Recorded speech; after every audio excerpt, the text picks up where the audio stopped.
Ooh, boo!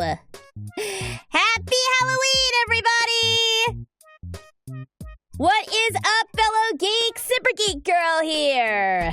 Coming to you live one more time from our little cabin in the woods over here. Hope you guys are having an awesome Halloween. Happy All Hallows Eve, one and all.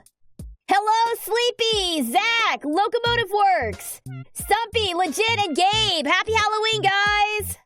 Hope you guys have had a good day, Spooky Geek Girl. Yes, at least for one more night, I am Spooky Geek Girl, and for at least one more night, we'll have to deal with the Scuff Ghost, but and the cabin in the woods will vanish into the ether once more. Yep, exactly. Oh, man. But, yeah. All right, so, real quick. What's everyone for Halloween this year? What is everyone doing? What's everyone's costumes for Halloween? I unfortunately don't have a costume, unless you count my Sonic onesie as a costume, and I've been wearing that for like the past 3 years because I'm too lazy to put together a new costume, but it's fine. I'm already a cat girl. And you know, it's hard for Sonic characters to find costumes, okay? Okay? It's fine. It's fine. Oh, Stumpy, you're going as Luigi! Oh, that sounds cute!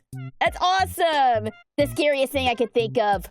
A boomer! No! That's horrifying! That's too scary!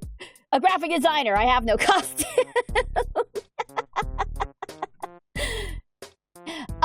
Yes, I did see Life and Death expansion is out for Sims 4. I'm gonna play around with that this weekend. I haven't had a chance. It's installed, but I haven't had a chance to look at it yet. I did take like a really quick look at the new clothes and stuff, but that's about all I had time for.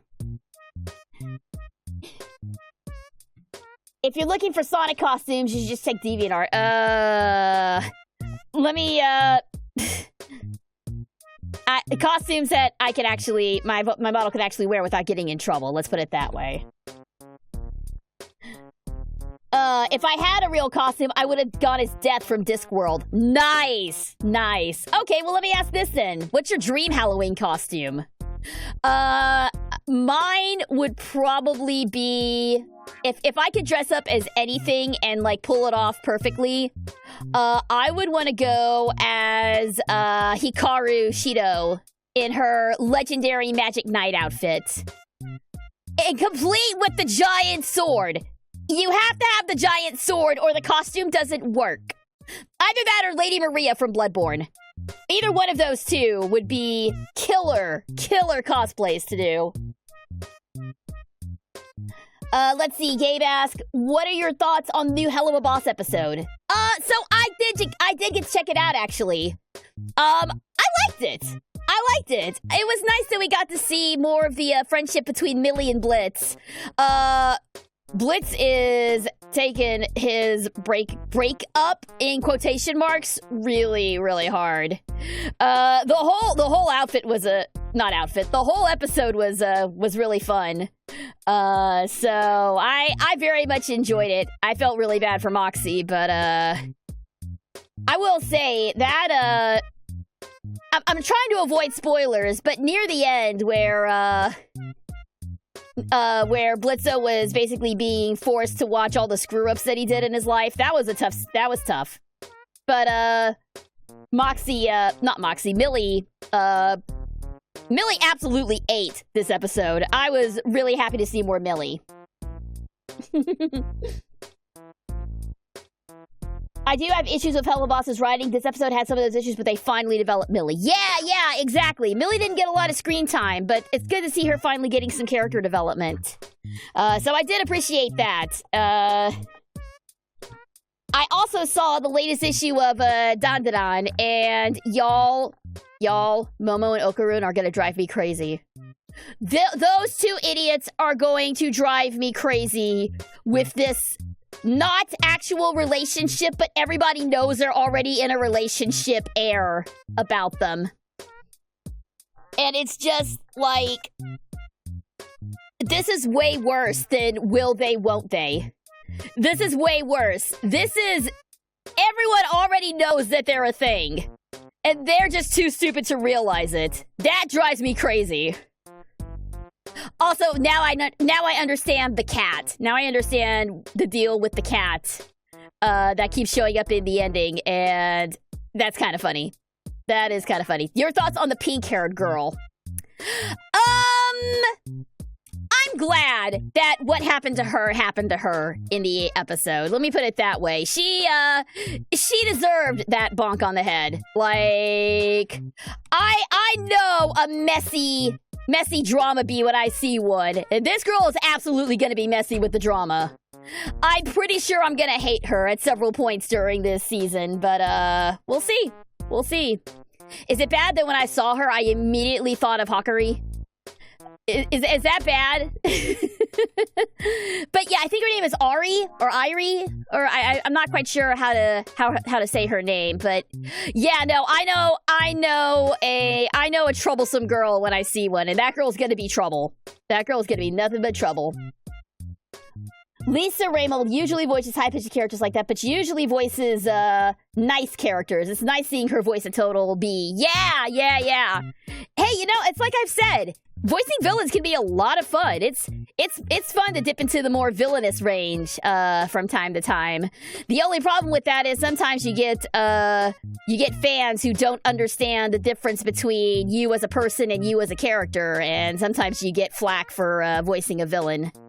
But you know, it's one of the few hazards of being a voice actor is that particular scenario, which thankfully I haven't had to encounter yet. But it is always a fear of mine. Actors are not their characters. Some fans do not understand that. Yes, thank you. We are not their characters. I mean, even though I do Karane's voice, I'm not Karane. Even though I do Samidare's voice, I'm not Samidare. There is a distinction between the two. We are not the same. But, you know, it is Halloween night. And I do fully intend to finish off the spooky streams tonight with Resident Evil 2 Remake, as is tradition, or has now become tradition on the spooky streams. We always play a Resident Evil game for the spooky streams. Last year, we played and completed the Resident Evil 4 Remake, which I powered through for 2 reasons. And those reasons are named Leon and Luis. And it's part of the reason that I'm playing RE2 is because I will forever be in love with little babyface rookie cop Leon. So I'm excited about that. And we're gonna get to that in a second. But before that, I thought it might be fun to do a little bit of a spooky story for Halloween night. We've been talking a lot, this particular spooky stream, about H.P. Lovecraft and Cthulhu, and mostly in a joking sense and everything. But I thought it might be fun if I were to narrate an H.P. Lovecraft story. And one of my favorites is the story Cool Air. It is one of the goofiest things to be afraid of. But it is also, like, one of my favorites. And after rereading it, because it's been so long since I've seen it, yeah, I'm definitely excited about it. So we're gonna do that. Just a quick warning, though, with H.P. Lovecraft, dude is hella racist. There's a character in here who had a very, very poor depiction of their speech. I have gone ahead and corrected the speech so that it wouldn't be as offensive. But there's still a lot of heavy bias in there. So I don't think there's anything like too objectionable. Like I said, I changed the way that I corrected the really, really racist way that the Spanish character was talking. So I think I'm okay. But just be warned. It's Lovecraft. There's going to be probably tones of racism in there. But I think we're okay. I think this one is one of the tamer ones, so we should be fine. Yeah, no, he was racist even by the standards of his time. It was... Whew. But, you know, since we are telling a spooky story... Since we're telling a spooky story... I think we need to, make a few changes, first of all. Let's put some more appropriately creepy music on. And, what do you say we bring the lights down just a little bit? Let's see here. There we go. And... there. Isn't that much better? Isn't this a much more preferable setup for the telling of spooky stories? I love it. I love it. All right. So, I hope you guys are get nice and cozy because I've got a real spine-tingling story for y'all tonight. Did you see the new Tales tube? I did, actually. Yes, I did see it, and it was quite fun. It was quite fun and cute. 10 out of 10 for the shadow jump scare and Sonic popping in at the end. That whole bit just made me, like, die laughing. Sonic is such a little jerk, and I love him for it. I love him for it. All right. So, without further ado, I'm going to bring up the lights just a teensy because it was a little bit too dark. All right. So... for this Halloween evening, I hope you guys get all cozy, get all nice and warm, because this story is going to chill you to the bone. How's my volume, by the way? Does it sound good? Hope you brought a change of underpants. Hopefully that won't be needed, but here we go. The SGG Radio Drama Hour proudly presents The Tale of Cool Air.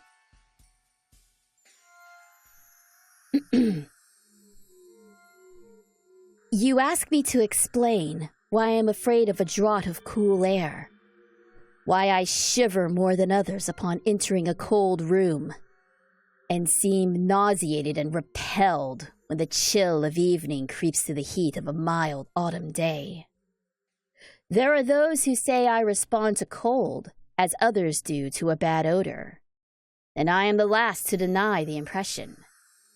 What I will do is to relate the most horrible circumstance I have ever encountered, and leave it to you to judge whether or not this forms a suitable explanation of my peculiarity.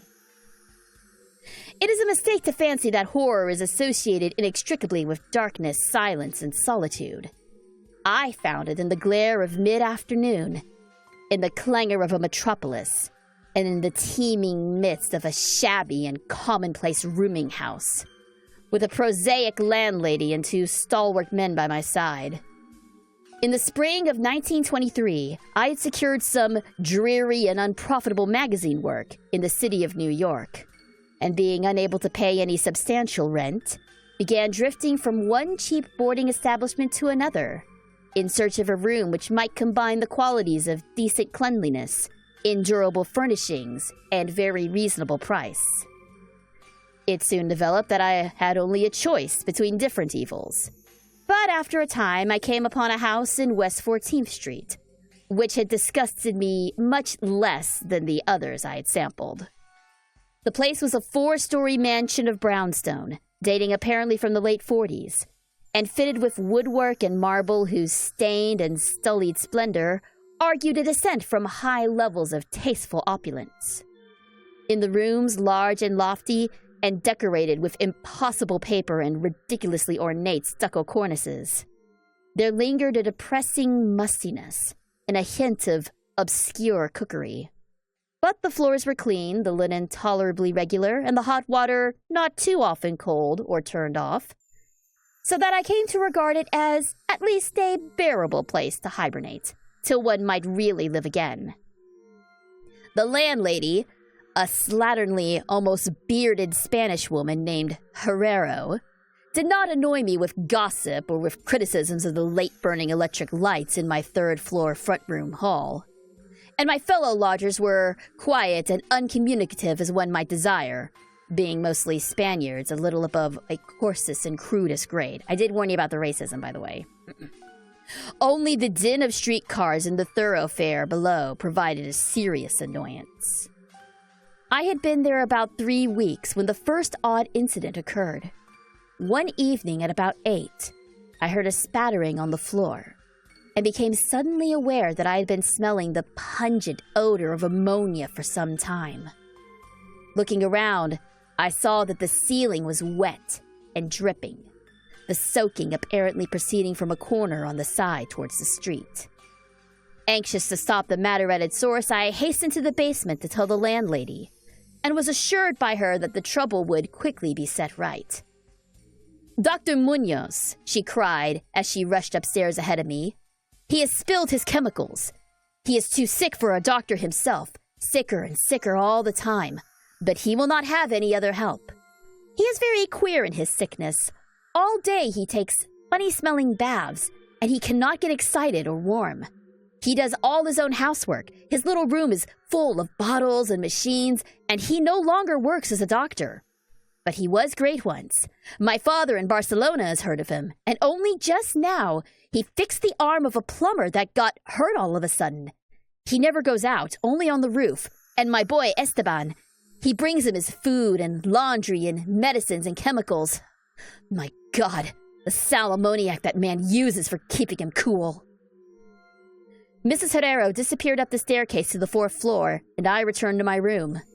The ammonia ceased to drip, and as I cleaned up what had spilt and opened the window for air, I heard the landlady's heavy footsteps above me. Dr. Munoz I had never heard, save for certain sounds as of some gasoline-driven mechanism, since his steps were soft and gentle.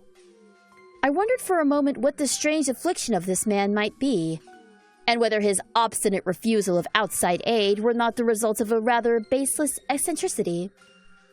There is, I reflected tritely, an infinite deal of pathos in the state of an eminent person who has come down in the world. I might never have known Dr. Munoz had it not been for the heart attack that suddenly seized me one forenoon as I sat writing in my room. Physicians had told me of the danger of those spells, and I knew there was no time to be lost. So, remembering what the landlady had said about the invalid's help of the injured workman, I dragged myself upstairs and knocked feebly at the door above mine. My knock was answered in good English by a curious voice some distance to the right, asking my name and business. And these things being stated, there came an opening of the door next to the one I had sought. A rush of cool air greeted me, and though the day was one of the hottest of late June, I shivered as I crossed the threshold into a large apartment, whose rich and tasteful decorations surprised me in this nest of squalor and seediness. A folding couch now filled its diurnal role of sofa, and the mahogany furniture, sumptuous hangings, old paintings, and mellow bookshelves all bespoke a gentleman's study rather than a boarding-house bedroom. I now saw that the hall room above mine, the little room of bottles and machines which Mrs. Herrero had mentioned, was merely the laboratory of the doctor, and that his main living quarters lay in the spacious adjoining rooms, whose convenient alcoves and large contiguous bathrooms permitted him to hide all dressers and obtrusive utilitarian devices. Dr. Munoz most certainly was a man of birth, cultivation, and discrimination. The figure before me was short, but exquisitely proportioned, and clad in somewhat formal dress of perfect cut and fit. A high-bred face of masterful, though not arrogant expression, was adorned by a short, iron-gray full beard, and an old-fashioned pince-nez shielded the full, dark eyes, and surmounted an aquiline nose which gave a Moorish touch to a physiognomy otherwise dominantly Celtibrarian.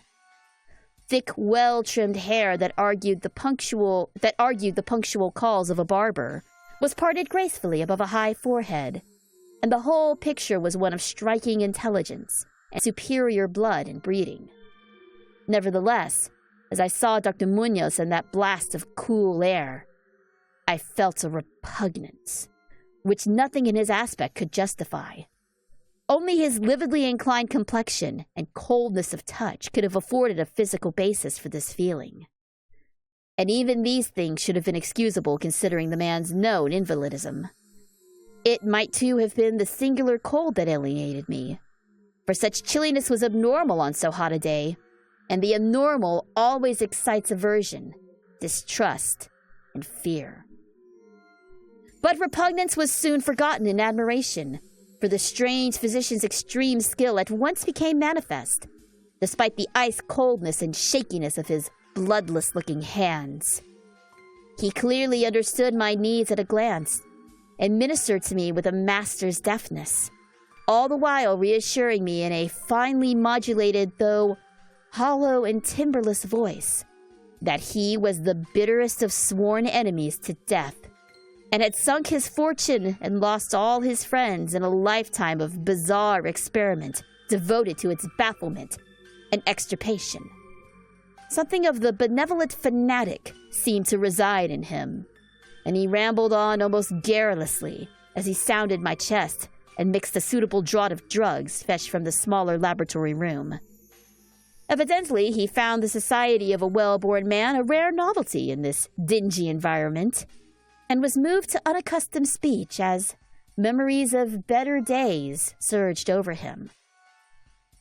His voice, if queer, was at least soothing, and I could not even perceive that he breathed as the fluent sentences rolled urbanely out. He sought to distract my mind from my own seizures by speaking of his theories and experiments. And I remember his tactfully consoling me about my weak heart, by insisting that will and consciousness are stronger than organic life itself, so that if a bodily frame be but originally healthy and carefully preserved, it may, through a scientific enhancement of these qualities, retain a kind of nervous animation, despite the most serious impairments, defects, or even absences in the battery of specific organs.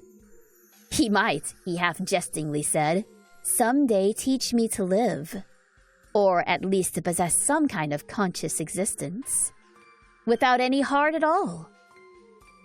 For his part, he was afflicted with a complication of maladies requiring a very exact regiment, which included constant cold. Any marked rise in temperature might, if prolonged, affect him fatally. And the frigidity of his habitation, some 55 or 56 degrees Fahrenheit, was maintained by an absorption system of ammonia cooling, the gasoline engine of whose pumps I had often heard in my own room below. Relieved of my seizure in a marvelously short while, I left the shivery place a disciple and devotee of the gifted recluse.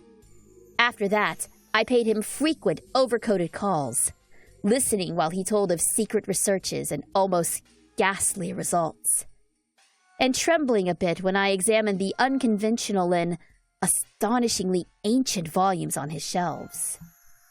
I was eventually, I may add, almost cured of my disease for all time by his skillful ministrations. It seems that he did not scorn the incantations of the medievalists, since he believed these cryptic formula to contain rare psychological stimuli, which might conceivably have singular effects on the substance of a nervous system from which organic pulsations have fled. I was touched by his account of the aged Dr. Torres of Valencia, who had shared his earlier experiments with him through the great illness of 18 years before, whence his present disorders proceeded. No sooner had the venerable practitioner saved his colleague than he himself succumbed to the grim enemy he had fought. Perhaps the strain had been too great, for Dr. Munoz made it whisperingly clear, though not in detail, that the methods of his healing had been most extraordinary, involving scenes and processes not welcomed by elderly and conservative Galens. As the weeks passed, I observed with regret that my new friend was indeed slowly but unmistakably losing ground physically, as Miss Herrero had suggested. The livid aspect of his countenance was intensified. His voice became more hollow and indistinct. His muscular motions were less perfectly coordinated, and his mind and will displayed less resilience and initiative. Of this sad change he seemed by no means unaware, and little by little his expression and conversation both took on a gruesome irony, which restored in me something of the subtle repulsion I had originally felt. He developed strange caprices, acquiring a fondness for exotic spices and Egyptian incense, till his room smelt like the vault of a sepultured pharaoh in the Valley of Kings. At the same time, his demands for cold air increased, and with my aid, he amplified the ammonia piping of his rooms and modified the pumps and feed of his refrigerating machine, till he could keep the temperature as low as 34 or 40, and finally, even 28 degrees. The bathroom and laboratory, of course, being less chilled, in order that water might not freeze and that chemical processes might not be impeded. The tenant adjoining him complained of the icy air from around the connecting door, so I helped him fit heavy hangings to obviate the difficulty.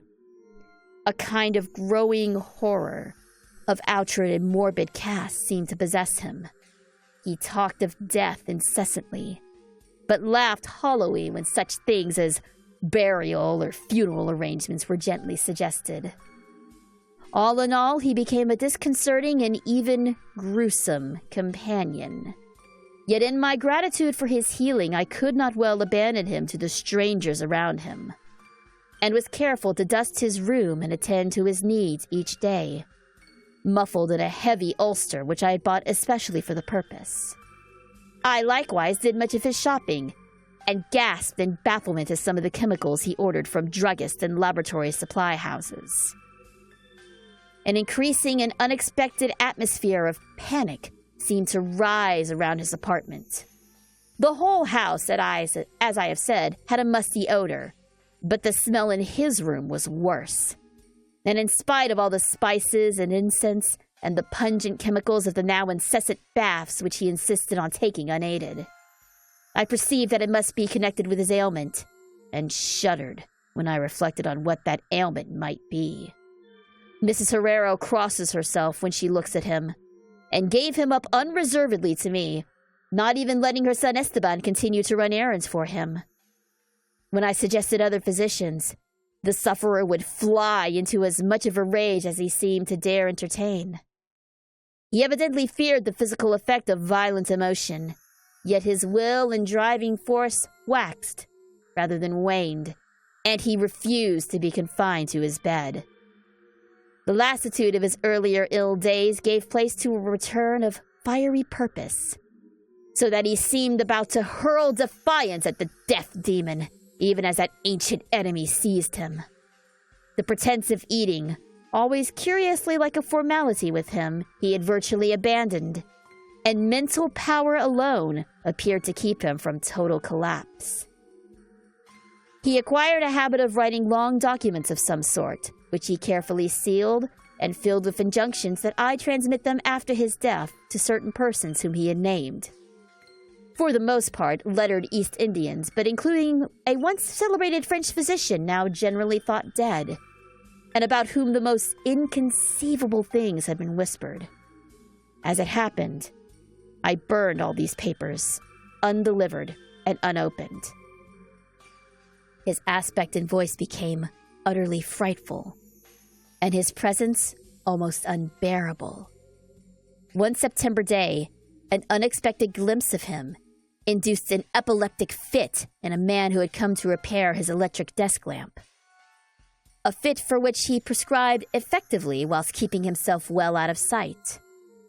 That man, oddly enough, had been through the terrors of the Great War, without having incurred any fright so thorough.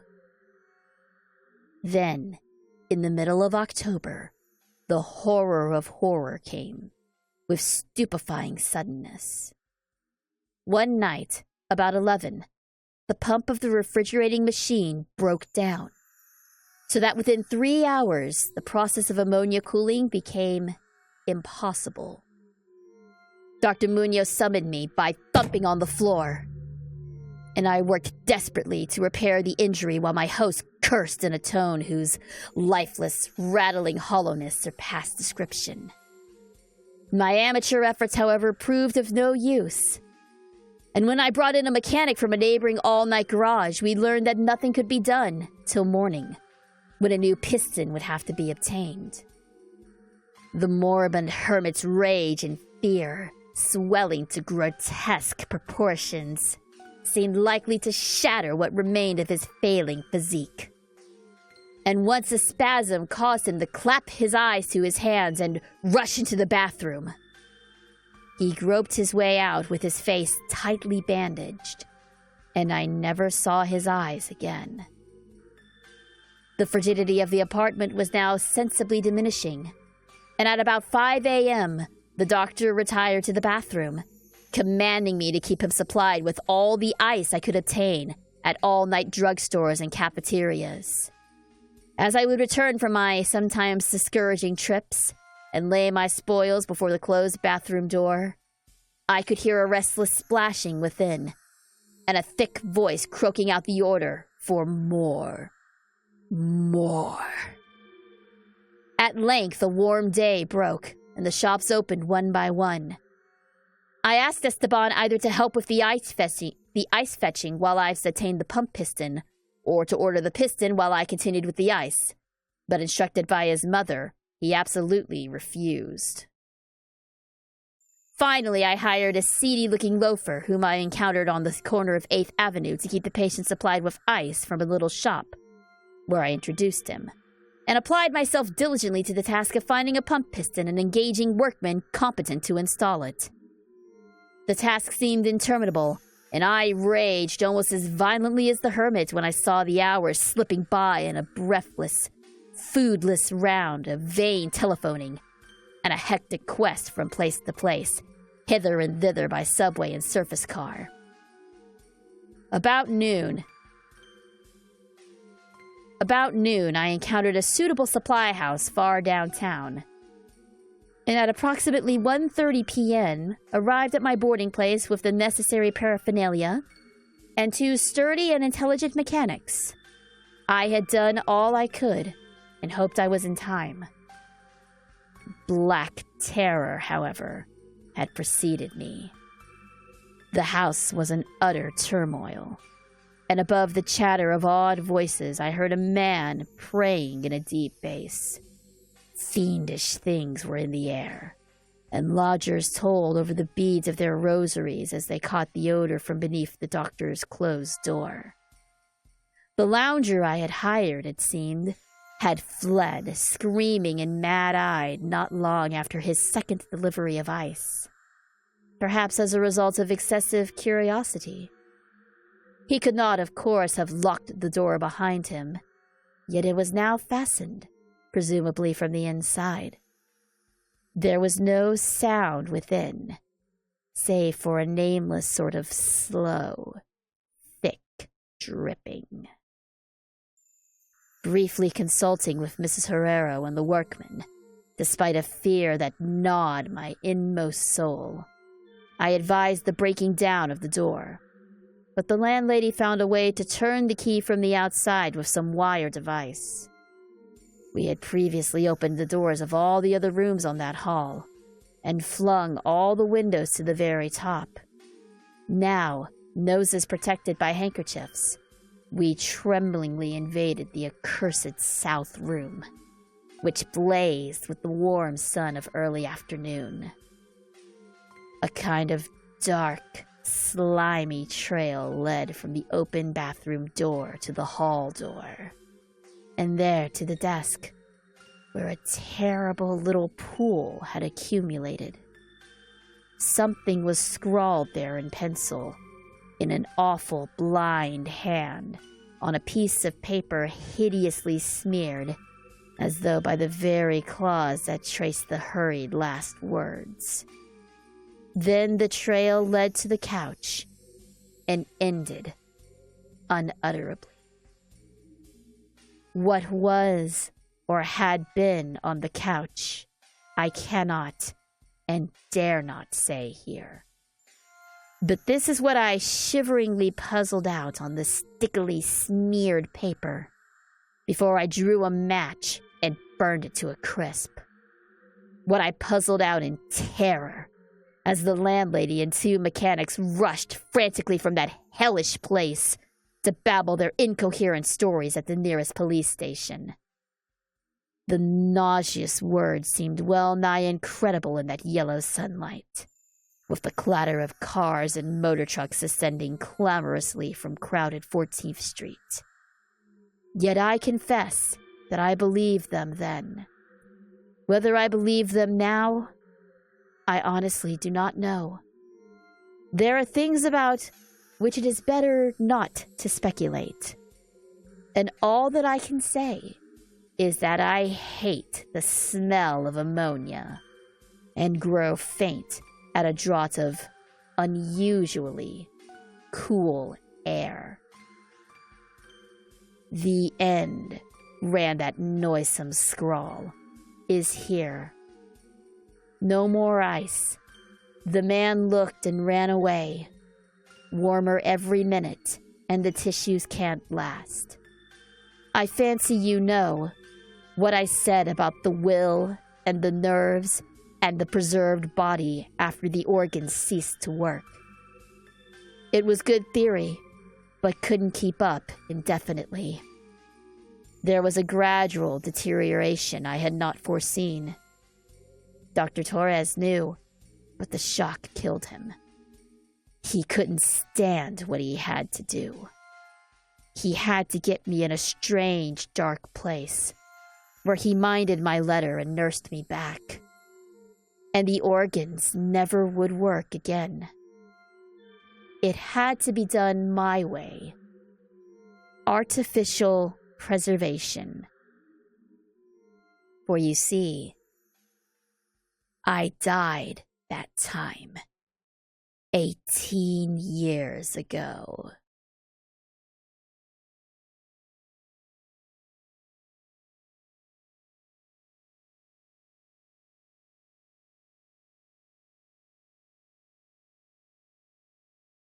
And in seed!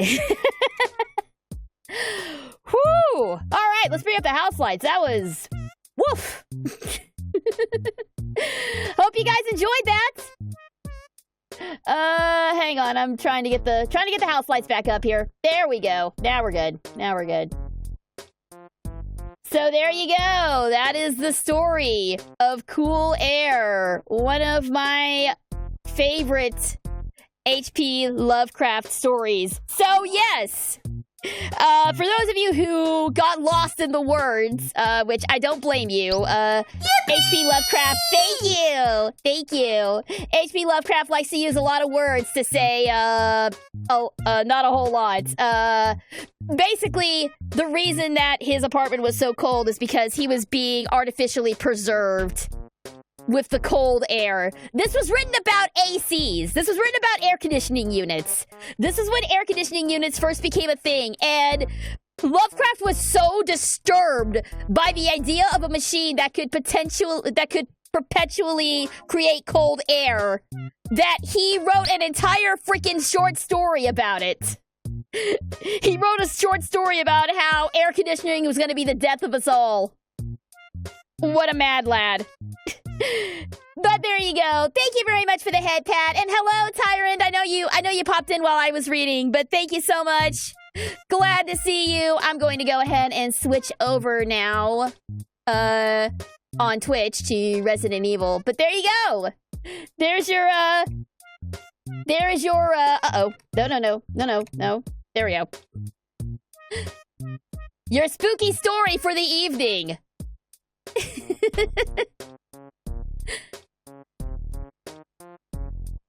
In all fairness, he was afraid of the cold, yes, but he did also... You know what? That's actually a good point. That is one of the earliest stories about cryogenics. That is wild to me. Thank you for the rings. Uh-oh. No! There we go. It was very silly that he was afraid of air conditioners. Who knew that he could make such a horrifying story about an air conditioner? And that was actually one of the shorter H.P. Lovecraft ones. Yes, I figured out how to make my lights go all spooky. I wanted to do that specifically for Halloween. But there you go. Thank you guys for indulging me and letting me share a spooky story with you guys. That was fun. That was fun. Maybe we'll do another one next year. What do you think Carne would dress up as for Halloween? I see her dressing up as a cat. Or maybe like a some sort of feline outfit would be cute for her. Or maybe like a barbarian. I don't know. Color Out of Space is one of his best, but it would have taken an hour at least. Oh, Color Out of Space would be a good one. Maybe we save that one for next year. I'll look into maybe doing that next year. That might be a fun one to do. I haven't seen the movie Color Out of Space yet, with Nicolas Cage. I don't know if it's any good. Lovecraft adaptations tend to be not so great sometimes. But we'll see. I haven't heard a lot about that one, so I'm not 100% sure. But now the reason that you guys are actually here, it's time to finally finish off the spooky streams. All right, and as is tradition, we are finishing off with a Resident Evil game. Let me get my controller real quick.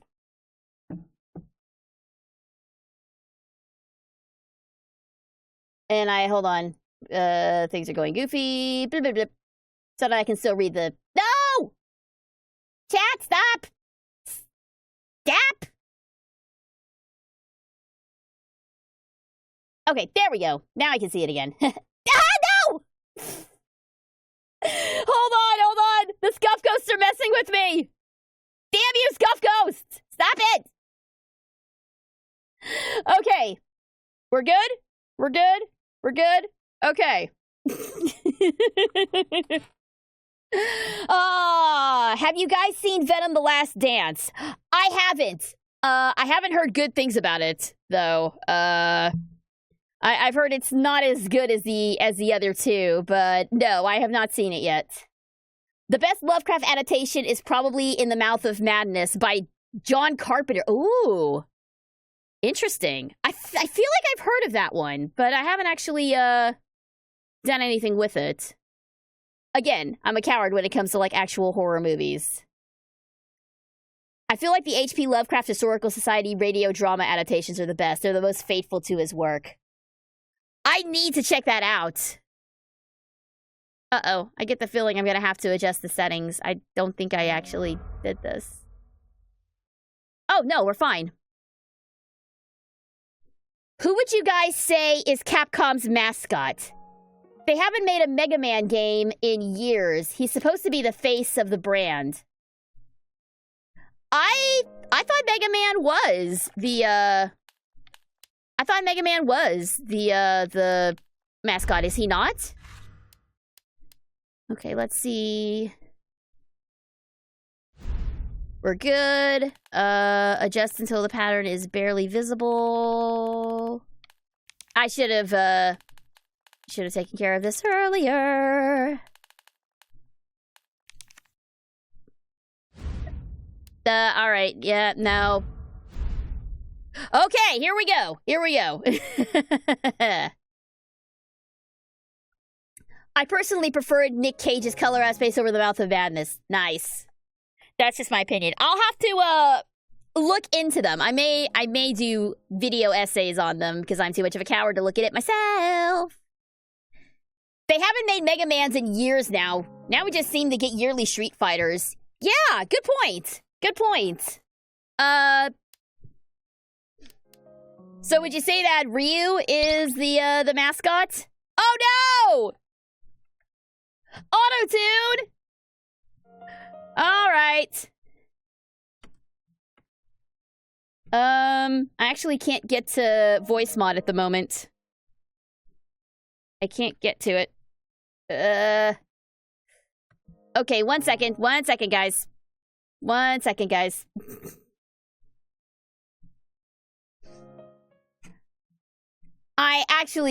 There was an update to voice mod earlier. So, oh god, everything's going. No! Oh god.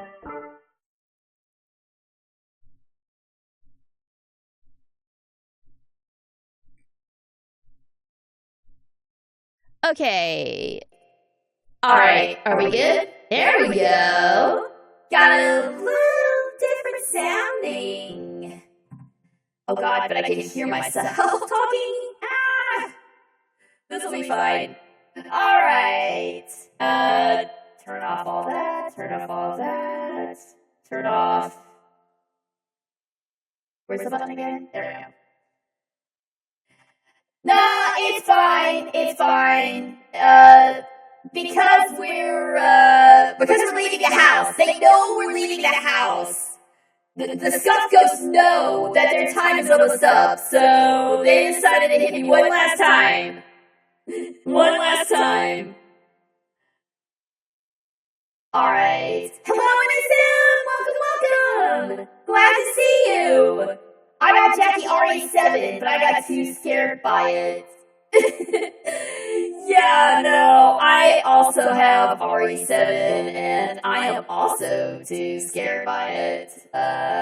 It may show up on a future spooky streams. Maybe. We'll see. There's no hot guys in RE7, so I'm not as inclined to play it because there's no hot guys. This is some weird-ass auto-tune going on. Yeah! So, Voice Mod had a huge update, and they added a whole bunch of new voices, so I'm playing with a couple of them.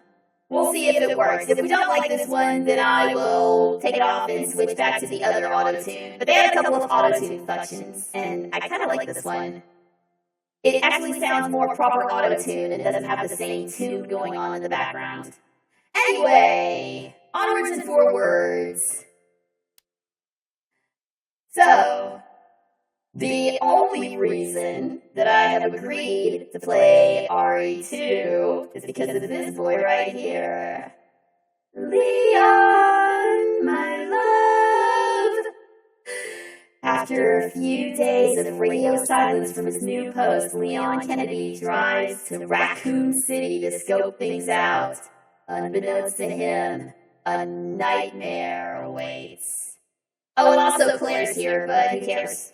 Leon! We are absolutely doing assisted because I suck at these games. This is confirmed. Alright, here we go. Happy Halloween, everybody. Oh, I believe you, buddy. I believe you. Just tell us a story. Tell us a story. Okay, well, it was last Friday night. I was. Why does that hamburger look both delicious and disgusting? You're staggering, you know. So I figured she was drunk. Whoa. Okay, tell us. Be honest now. How many drinks did you have? No, man, I barely had a buzz on. Oh, come on. Look, just listen, all right? She got closer, and I got a good look at her. You had to see her eyes, her nose, her whole face. It looked like it was rotting. Yeah. She looked like a corpse, like a walking corpse, man. Sounds like my wife. Ha ha ha, boomer humor, aren't you funny? Calm down, buddy. Calm down. Just, hey, you gotta stay strong, okay? Don't give in to fear out there, right? Yeah, well, you got that right. If you freeze up around these things, it'll sink their teeth in you. I saw it attack somebody. Oh, come on. Just getting good.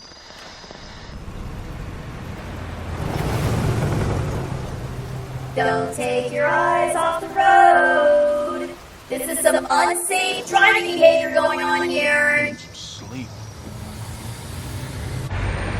Whoa! You see what I mean about the unsafe driving?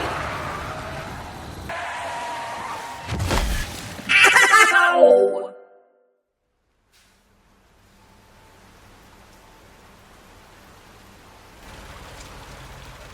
Alright, put up the counter. One casualty down.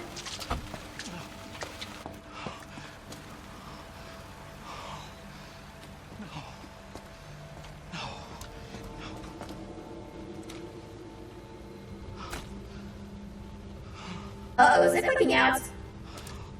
Is it really, like... What do I do? What am I gonna do? What's going on with the frame rate?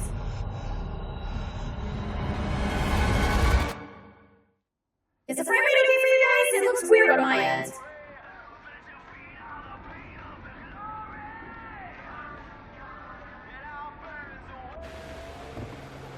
There's the boy!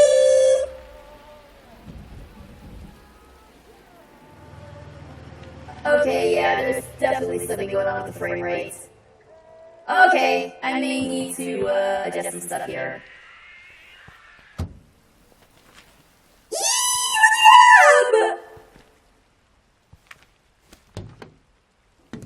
He's gorgeous.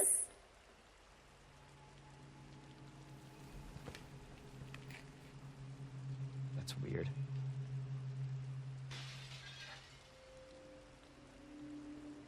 Okay, once I get control of Leon, I'm gonna fix his frame rate.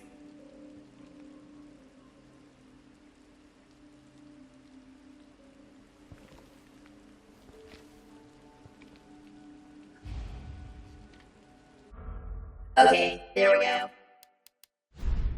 Let's,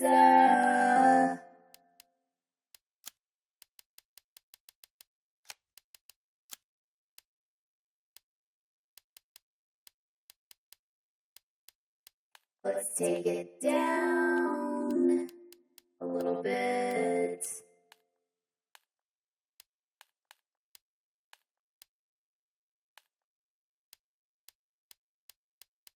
Probably should have tested all this beforehand. Okay. Confirm. Yes. Hopefully that'll help. Also, it may be, it actually may be voice mod that's making it go goofy because it's taking up too much of my processor. Okay, hang on. I'm going to switch voice mod off. For a split, for a little bit, I'm going to switch it off. Okay, there we go. Yeah, I've already put myself in the box due to the scuff issues. Don't worry about it. Don't worry about it. All right, let's see if this is better. Oh, also, how's the audio? Oh, crud! I should have asked beforehand. But how's the audio? Can you guys hear the game okay, or is it too soft? There we go. Oh my God! Stop. There.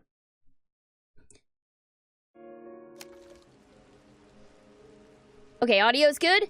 How's that? Is that better? It seems to be looking a little better.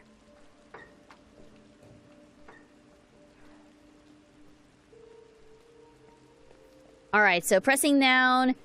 Very important. Running is pressing down on LS. Good to know.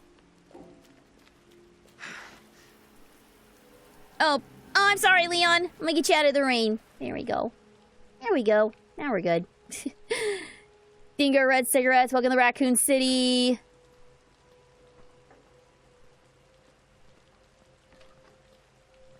Can we hop into the police car? No, we can't. Okay.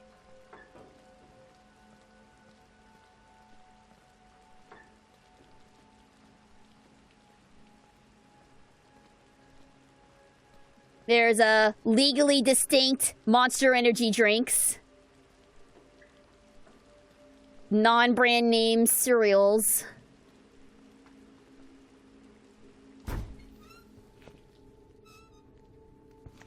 God, he's handsome. Hello? Anybody there?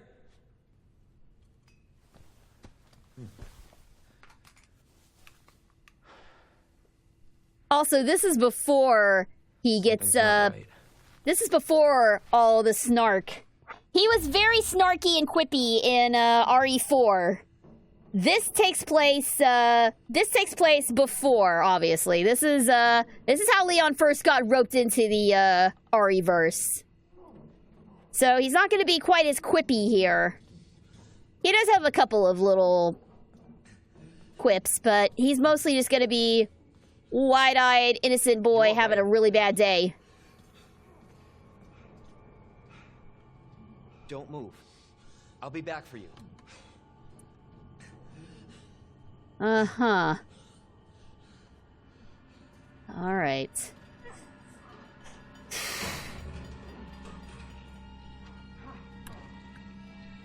Legit a little scared. Okay. Move it. Officer, you need help? Stay back, sir. I got this.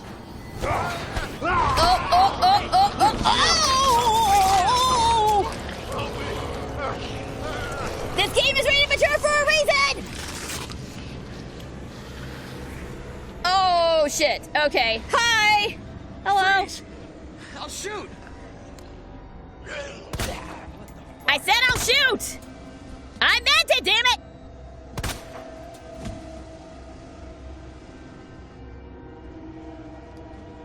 Do I get a stomp? Do I get a stompy? No? I don't get to stomp? No! Okay, grab the key. Escape from the store. Great. Cool, love it. Key to the gas station storage room. All right, cool. Yeah.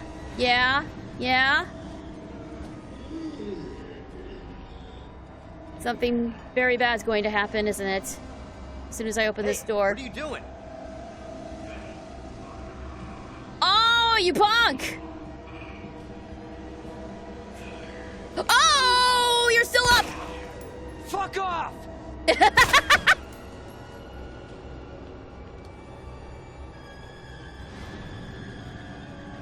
Okay. Alright. Cool. Using key items. When you need to use an item to unlock a door or solve a puzzle, select the item and then use the use command. Use it!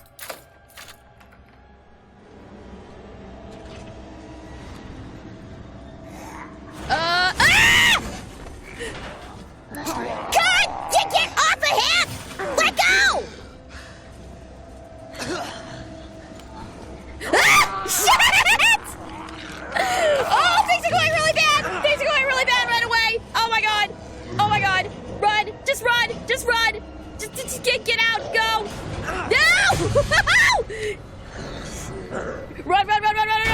Oh! Don't shoot! Get down!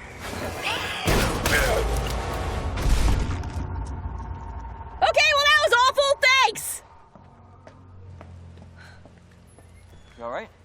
Yeah, I think so. Thanks. You can thank me later, when we're safe. Holy shit. I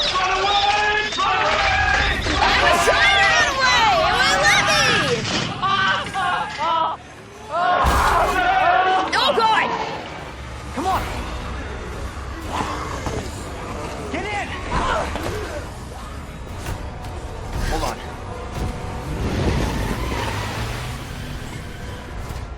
We are Audi 500. Awesome. Love it. What the hell is going on? I don't know. Hopefully they'll have some answers at the police station. Wait, you're a cop? Yeah, Leon Kennedy. You are? Claire. Claire Redfield. Live around here? No. I'm looking for my brother. He's a cop too. Well, it's a good thing we found each other. I don't know what to expect anymore. And thus begins Leon and Claire's no good, very bad night. Okay, but this intro sequence is kind of sick, though. Oh my god! If that's the gameplay on assisted, if that's the difficulty on assisted, I am so boned. Okay, so I like that intro. I like that intro though. That's pretty good. It was pretty much beat for beat. It's pretty much what happened in the original intro, except you didn't get to play as it. It was all just one big cutscene in the OG game. But in this, they made it the semi-tutorial to the whole experience, which I thought was a nice touch. But this intro is really cool. I love it. Traveling all around Raccoon City and seeing just how desolated everything is already. There we go. RE2. Oh, SGG's in for a bad night, y'all. Attention all citizens. Due to the citywide outbreak, you are advised to take shelter at the Raccoon City Police Station. Free food and medical supplies will be provided to everyone in need. Oh my god, this is so unreal. Police station's not much farther. They'll know something. Yeah, but what if we're the only ones? What if there's no survivors? No, there's survivors. It's a big city. There has to be. I can hear trick-or-treaters downstairs.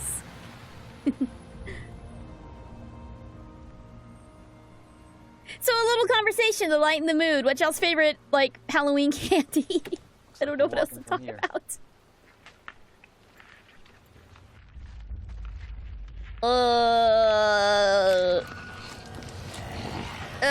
No. More like running.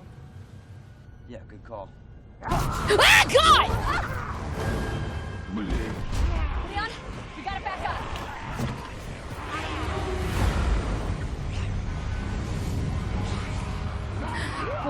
Throwing it into reverse ain't an option, honey! Holy shit. There, get out. Here comes Truck-kun! Hold on! Though to be fair, being isekai would probably be the best case scenario for Leon and Claire right now!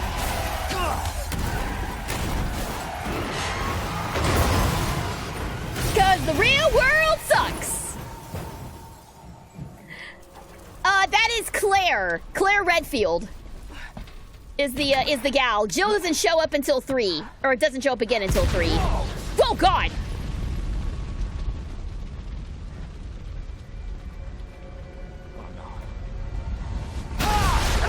Oh! Leon!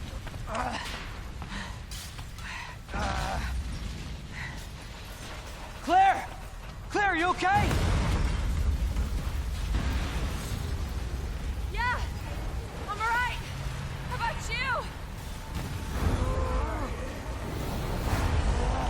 you? Incoming! Here, it's not safe. Go on ahead. I'll meet you at the station. I'll be there. This is out of control. Run away, run away, run away, run away, run away, run away, run away, run away, run away!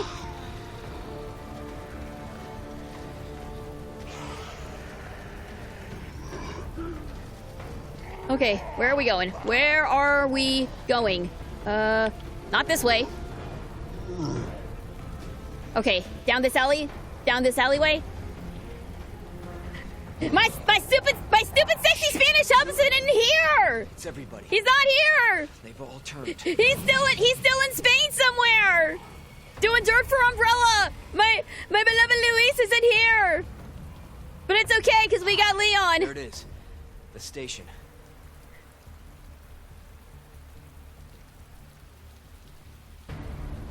Okay. Okay. Just gotta get inside. Just gotta get inside. Oh, jeez. So, I don't know a lot about this game, but I do know one thing you want to try and do is run past as many zombies as you can and conserve your ammo. Because you don't get a lot of it right away.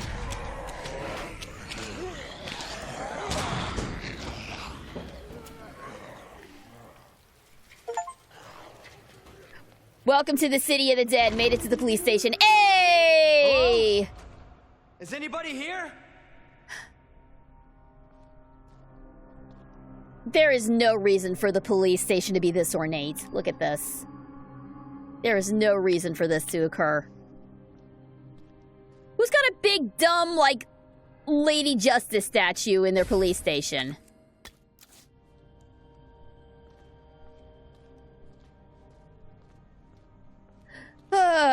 Okay, let's get our bearings for a second. Can't do anything with that yet. Get our bearings while things are still relatively calm. SGG, what do you think the police actually use their budget for? I don't want to speculate on that right now because the answer is going to depress me. Alright, so... there's that. I'm sure this is going to be important later. Did you like the new Hell of a Boss episode better than the recent Digital Circus episode? I think I like Digital Circus a little bit better. Both were good episodes, to be fair. But I've watched more of Digital Circus than I have of Hell of a Boss, so my vote goes to Digital Circus. But just by like the barest of margins. All right. Oh, delicious, delicious handgun ammo. Delicious handgun ammo. You love to see it.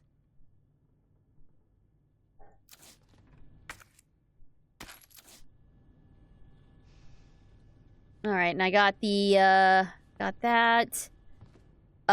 Save! I don't remember if this game, if in the remake, do you still have to use, ink ribbons to save your progress on, like, harder difficulties? Because on Assisted, I can just save whenever there's a typewriter, thank God. But in the old days, I remember you had to find an ink ribbon item that would let you save your game. You couldn't just go to a typewriter and save. And I don't know if they brought that back in, like, the harder difficulties or if they just did away with it altogether. All right. What's this? RPD.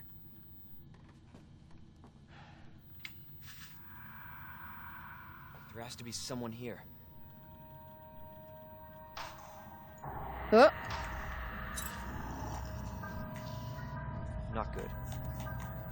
David, Marvin, you there? I found a way out.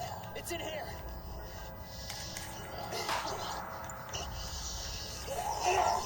Dude, don't let it get that close to you. Send reinforcements. East hallway.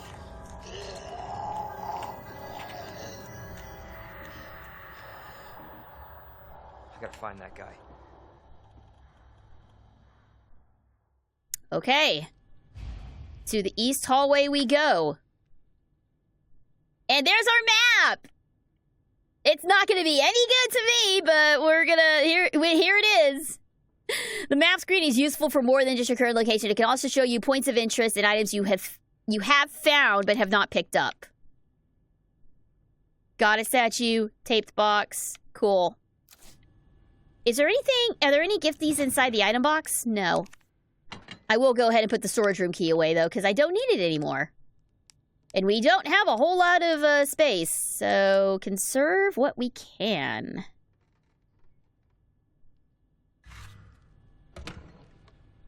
Okay, so... Keep out. Lovely.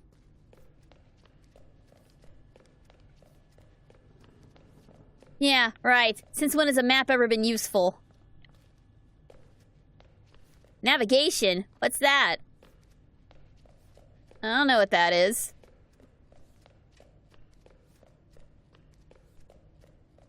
Alright. I didn't check out over on this side.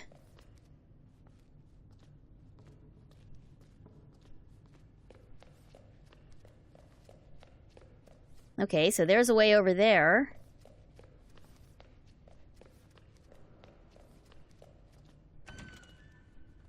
Ah, green herb, my love.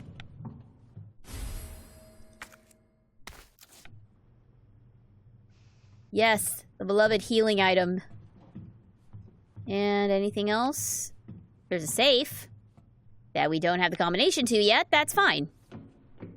We will deal with that later. A guide pamphlet. All right. Gotta put on my commercial voice here for a second. Welcome to Raccoon City. Did you know? While we are the home of pharmaceutical giant Umbrella Corporation, Raccoon City is a vibrant and dynamic city with a long, rich history of its own. In this guide, we'll introduce you to just a few of the more unusual points of interest our city has to offer. The Raccoon City Police Station. The building in the center of town wasn't always a police station. In fact, It used to be an art museum. Various features like the unusual clock tower and the goddess statue in the main hall remind us of a bygone era. Just a few blocks from the police station is an orphanage, founded and run by the Umbrella Corporation, with the help of generous donations from businesses and citizens alike. The building is known for its stained glass window, which attracts visitors from around the world.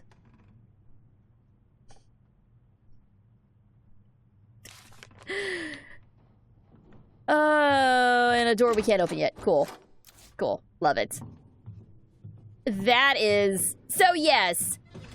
I love that is the reason that they gave for everything being so goofy in this police station. Because the original Resident Evil took place in a house, right? In a big mansion. And so with all the goofy puzzles and architecture and all that, that could be explained away as like, oh, the architect was crazy and he filled his mansion with all these death traps because he's crazy. But here it's like, oh, the police station was an art museum and the bribe money and all that. It's not as compelling of a explanation. All right. So we've got ammo, we've got an herb, a single herb. I'm sure we'll be fine. Probably, maybe, probably not. All right. And since I can save as much as I want, you bet your sweet bippy I'm gonna abuse that.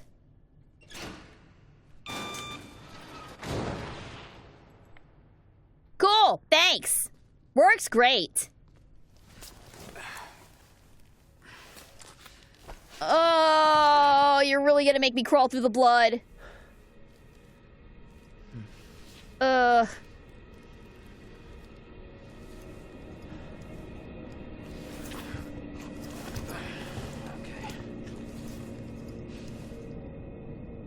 All right. Sure is dark in here.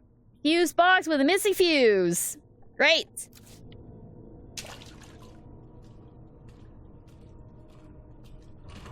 Door that's locked. Great.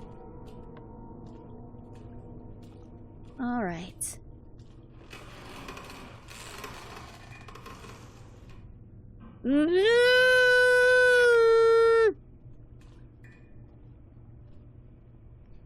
Okay, cool. Cold drinks. I could sure go for a Dr. Pepper right about now. Looks like all they have is Canada Dry. You got this. Oh! That's very sweet of you, Leon. Thank you. Thanks for the encouragement. I know he was saying that more to himself than to me, but I like to think he was saying that to me directly. You've got this, SGG. Because he's nice like that. He's a good boy like that. Old. Oh, that's gonna be really annoying when enemies are on your tail, I'm sure. Okay.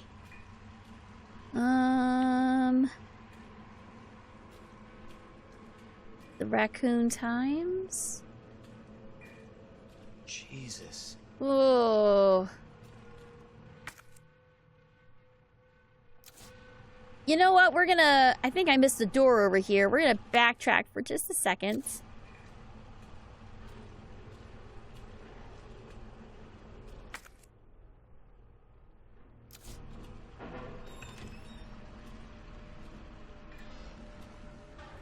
Anything in the ladies' bathroom? Swear to God, if there's a bathroom jump scare, I am going to... Well, I'm not going to need a bathroom if there's a bathroom jump scare. Oh! This is why you don't flush stuff that you don't need to flush down the toilet, girls! Don't do that! Also, the men's room is, yeah, sealed up. Okay, cool. I need to go to the, well, I don't need to go, but I would like to go to the press room. real quick. 'Cause I think that's what... Here we go. That's what was being sealed off.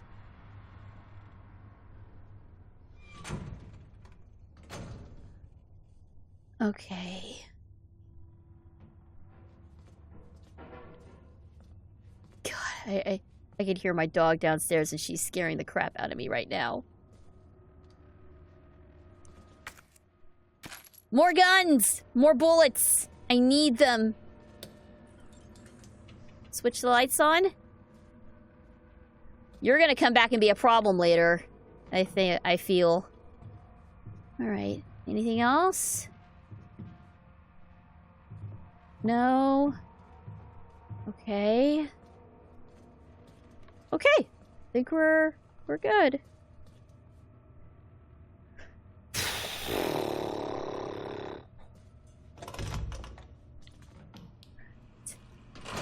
Alright.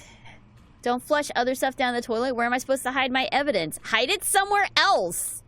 The toilet is not your personal storage space for evidence.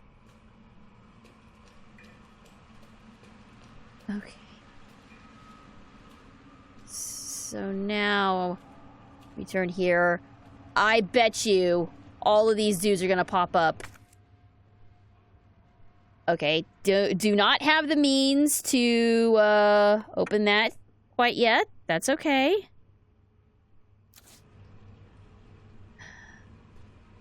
Open up! Hurry! Open up! Open this goddamn door! Buddy? Hey! I'll get you out! Okay. Please! Give me your hand. Help me! I got you, dude! Give me your other hand. Hang in there! Oh!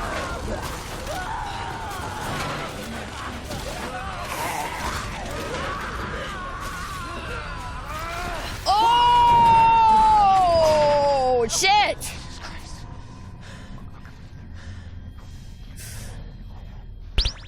Oh no!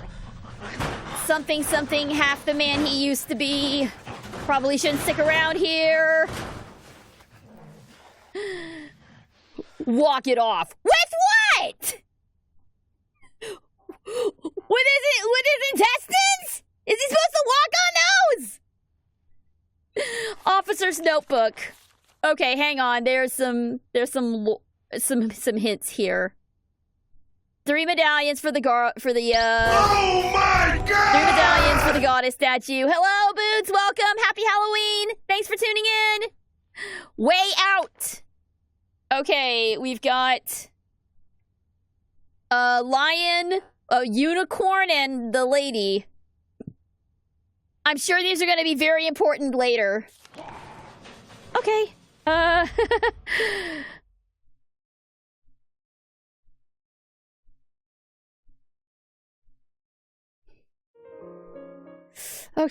Okay. I promise you, these dudes are going to be... Ah! Shit! No!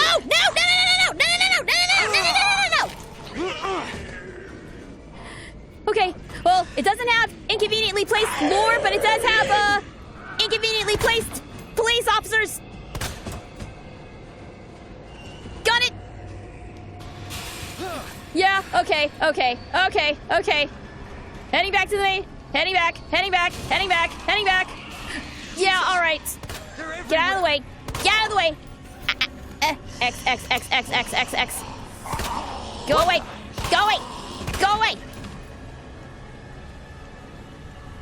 Run. Get.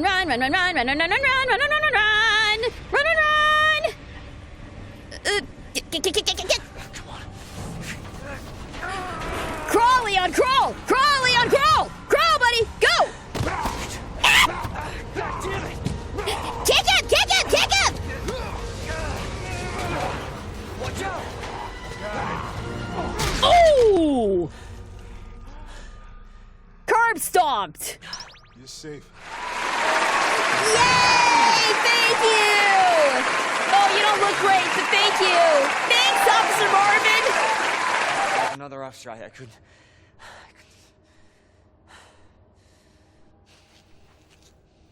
Here. Captain Badass over here. He really is. He's a trooper.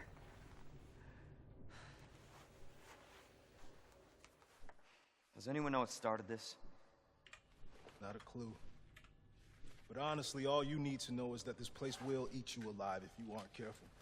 Yeah, well, I was supposed to start last week, and I got a call to stay away. I wish I'd come here sooner. You're here now, Leon. That's all that matters. Okay, Lieutenant, I'm ready.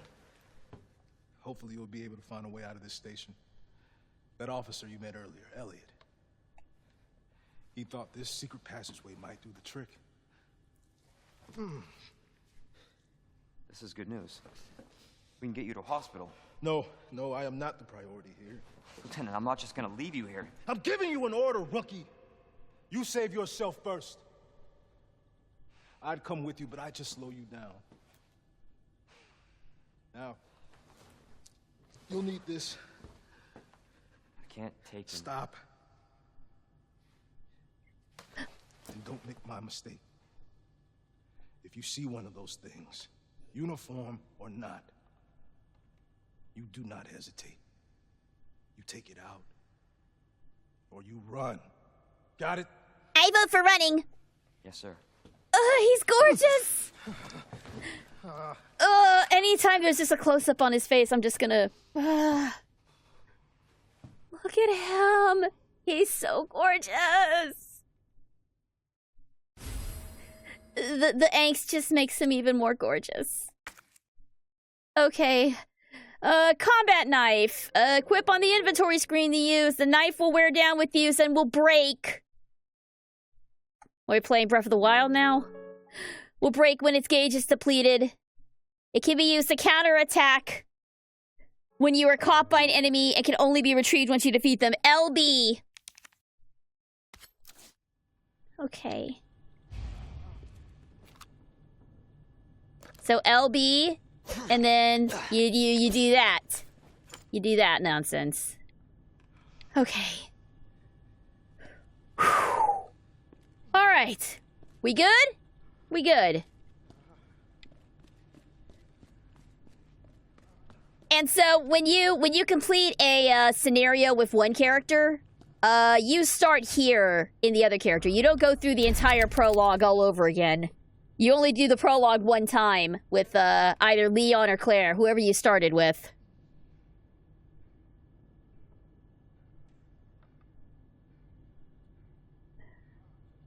All right. So according to the book... Okay, hang on. You'll drop from fine to caution to danger. Yep, I know. I know. That's not what I'm here for. Okay.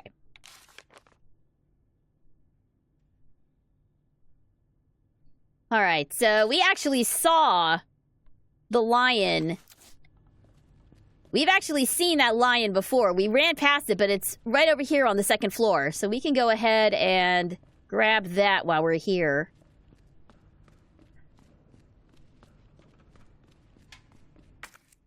And it was... Oops. Okay, it was lion, plant, and bird. Lion, plant, bird. That's what we need. So lion, plant, bird. Easy peasy. Also, I'm very glad that we now have a bulletproof vest. It's not gonna help us out very much, but I feel safe wearing it. I didn't wear the one in Silent Hill 3 because it slowed me down, but this is part of my outfit, so I'm fine. He really is so handsome. Ah, stop it. Getting distracted here. Okay, lion medallion. Got. Next is gonna be the unicorn medallion and the lady medallion. But I think the only thing we can do right now is open this up. with our handy-dandy knife. This is not how I imagined my first day.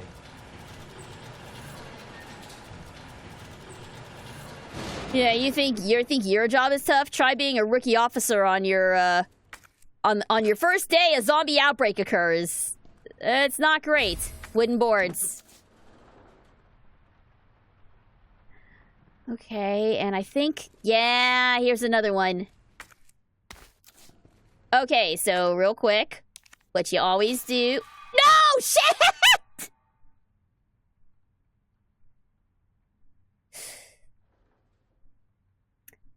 I meant to combine it with the other herb so that I could get a big heal, but I used it because I was a dum-dum.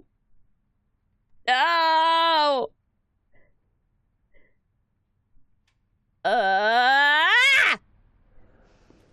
This is not the game where you want to waste your healing items! This is not the time for it! Alright. Oh, good. I love it when it's dark. It's my favorite! Can I do anything here? No, okay.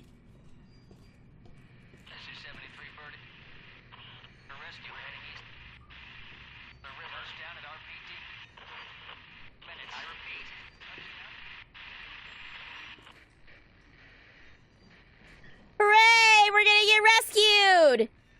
Maybe. This guy's not gonna get rescued. Look away. This is rough.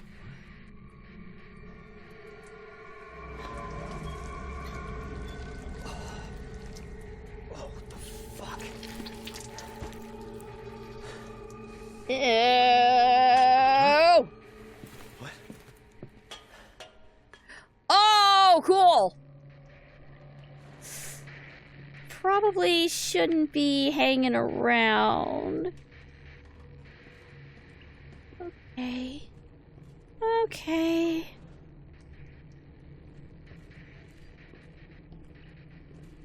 He won't be talking back to his CO no mo. All right, we need a club key to get in there. Oh! That's probably not good.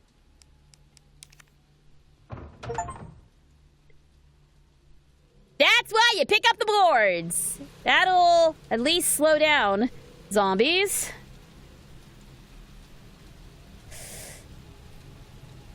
All right.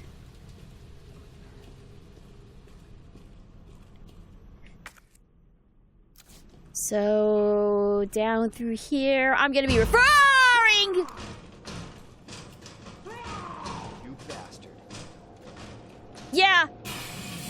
Okay, yeah, I figured. Stay down. Stay down. Thank you.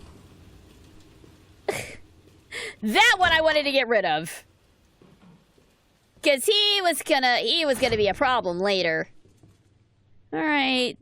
Give me that handgun ammo. Thank you. Alright.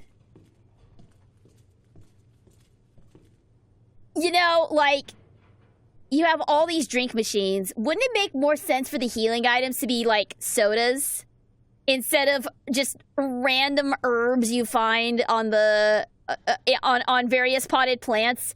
This would make a lot more sense. Have your recovery items be cold drinks. That makes so much more sense than having it be herbs. I mean, hell, if you really wanted to, you could call it green herb soda. If you really wanted to do that, but it just makes much more sense. That annoys me. Record of events. All right. September 25th. We are turning the station into a temporary shelter due to the massive sudden outbreak. All police personnel have been instructed to make the safety of the citizens their top priority as we try to accommodate as many of them as possible. Addendum. One of the refugees attacked us in the middle of the night, resulting in the death of one officer and injuring 3 others. The person in question was quickly restrained. We believe this was simply a case of someone snapping under intense stress. Ha ha ha ha! No, it wasn't. A mob attacked the station today. resulting in a number of casualties. A few survivors are able to make it safely behind emergency shutters, but surrounded as we are, it'll be hard for any of us to escape this place. We're not sure we can fix any of our comm equipment, so we remain cut off from the outside world. September 27th, there was another clash on the west side of the station at 1 p.m. 12 people died. There's only a handful of survivors left. Everything is foobarred! By David Ford. Okay. Hey! Police station map. Didn't we already have a map? But I guess... Oh, that's right. We have, like, partial maps to start out with. But this, like, fills in the rest of the stuff.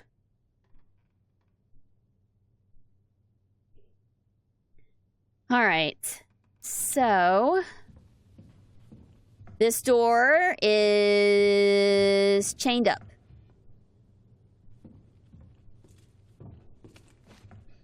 Alright. So, up through here, I guess. Duh!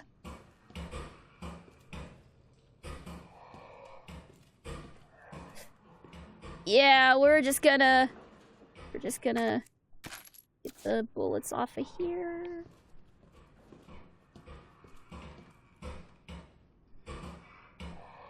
All right.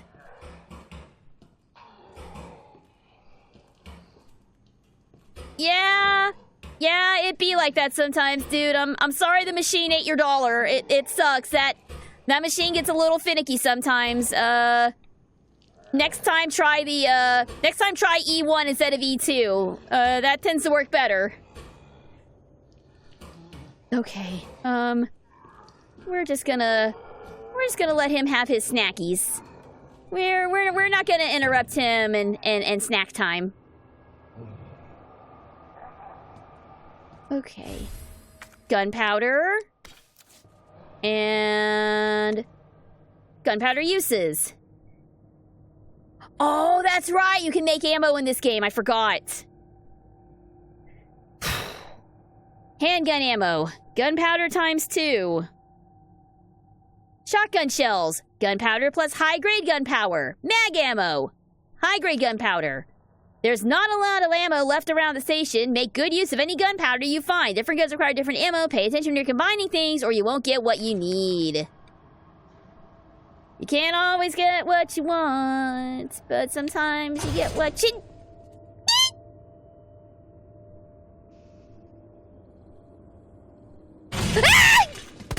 Yeah, all right.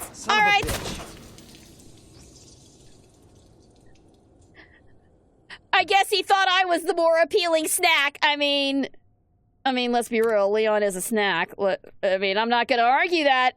Me and the zombie are in 100% agreement there, but now is not the time for this. Where? What the fuck? Shit. Okay. 3, 4 shots down him.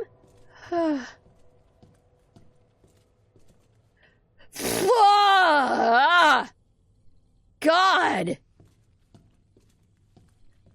Anyway. Let's get some more of this incredibly rare ammunition. Is there anybody else here that's gonna attack me? No. Okay. I'm not gonna go into the blood room. All right. Operation report. I just remembered something. When the girls were turned into love zombies by ingesting Kusri's potion, the narrator referred to it as a resident hazard. Yeah. I think I mentioned that too last year during the spooky streams, that whole episode was an homage to Resident Evil, and its Japanese name Biohazard. Resident Hazard is a pretty good portmanteau of the two names. I know zombies have been around for a while. I wonder if Resident Evil helped popularize a lot of the stereotypical zombie traits. I'm not sure, actually. And citation needed. I don't know what came first. I don't know if Resident Evil or, like, Night of the Living Dead came first, because that to me, Night of the Living Dead, I feel like that's like the originator of zombies as we know them in popular culture. I know that Resident Evil itself was inspired by a Japanese film called Home Sweet Home, or just Sweet Home. I think it was just Sweet Home. And if I recall correctly, the original Resident Evil was supposed to be a shot-for-shot remake of Sweet Home, but then during development, the project kind of took on a life of its own, ironically, and it became what we know as Resident Evil, Biohazard, whatever you want to call it. But I'm not sure which came first. Ah, there we go. Night of the Living Dead came first. It's public domain status. That's why the depiction of zombies is commonly used in fiction. Hooray for public domain! We love it. September 28th. It's down to just me and 3 others. No weapons, no ammos. Too many skirmishes have drained us mentally and physically. We're not going to make it. Officer Phillips once suggested we escape through the sewers. Apparently there's a secret tunnel under this place left over from its museum days. I brushed her idea off before, but now it's not sounding all that bad. There's no proof there's even a tunnel or that the sewers aren't infested with zombies, but I don't want to sit and die here either. It's a long shot, but I'm going to try to find out what I can about that tunnel. Officer Elliott. I feel like that was the, wasn't that the guy who got, chopped in half? What? Oh, no! We were gonna have a party! Look! Welcome, Leon! No! Who holds a party for a rookie cop, though? Rookie's first assignment! I brought snacks! I am the snack. Hang on. Leon S. Kennedy. I believe the S stands for Scott. We are putting you on a very special case for your first assignment. Your mission is to unlock your desk. The key to your success is in the initial of our first names. Input the letters in the order of our desks. There are 2 locks, one on each side of your desk. Make sure you get them both. Basically, your first task is to remember your fellow officer's name, but you figured that much out, right? Good luck, Leon. By the way, might take a little work to get Scott to give you a straight answer. Scrawl in a corner between drops of blood. Be glad you're not here, rookie. Oh, no! That is kind of sad. That is kind of sad. But we need to unlock our desk! Okay, so... we've got Ford... So that's DF, Elliot Edward, EE, and Neil, what does that say? Carver? Carlson? It's kind of hard to see. But hang on, I need to write this down. Yeah, we are here. We're exactly where we're not supposed to be. Okay, so it's NCEEDF for the first one. So, what was it? Was it the first initials or the last initials? The initials are our first name. So it would be NED, right? NED. Yay! And now we gotta get this one. So this is Marvin Branagh, so M. Rita Phelps, RP. And by process of elimination, this one is probably Scott. So MRS.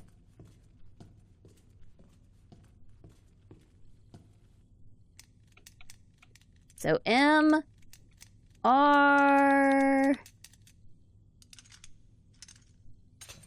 G? Ha! I think I just brute forced it. Yo!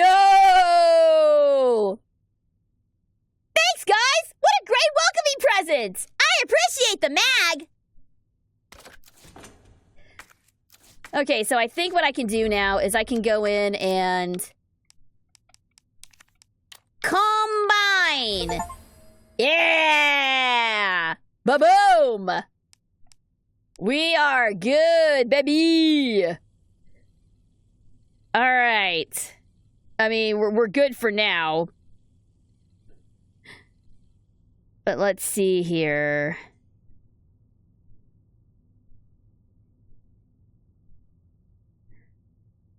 Alright, I think I actually went the wrong way.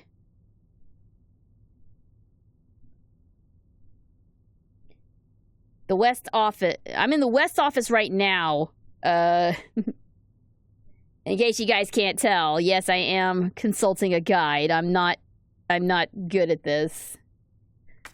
I'm fine. Go across the hall. Okay.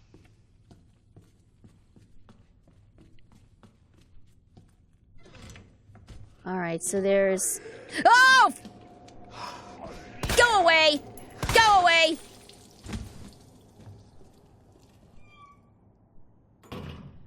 Where did you even come from, dude? Uh-oh. I hear voices. Time to move.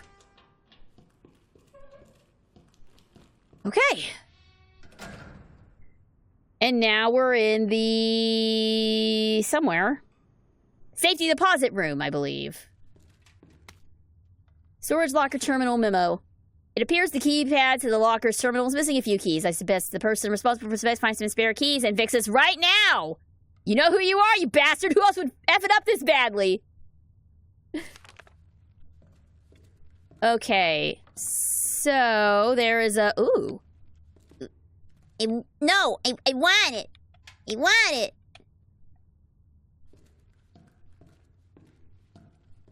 No, I want that! Oh, I don't have that, though. I don't have that yet.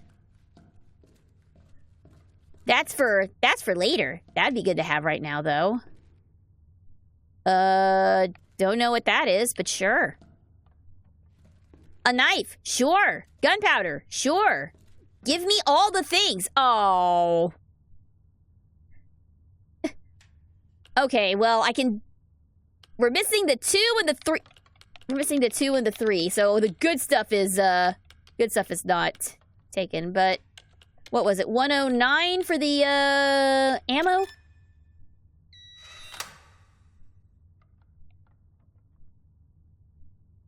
Cool. And there was one other thing. 106, I think, was where it was. Okay. And what was that, Stumpy? 101? No? 101 is a no-go. Okay, so...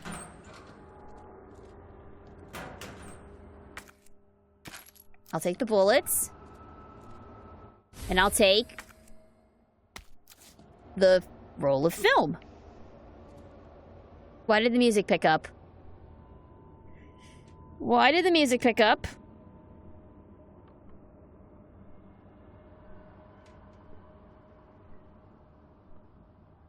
Okay.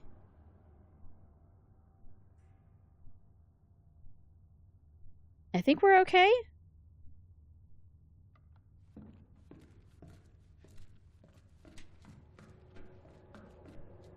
Okay. And that's just, that seems to be a key card only. Okay, so nothing else I can open until I get that 2 and 3, and I'm also full up on stuff, so... May not be a bad idea to head back to the main hall and, drop some stuff off.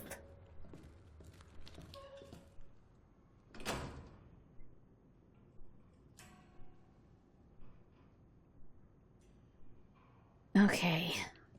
So, head up the hall on the right. This way? There's a safe room to the right. Okay. Am I going the wrong way? I think I'm going the wrong way. Oh, right here? No. Not there. Oh, I see.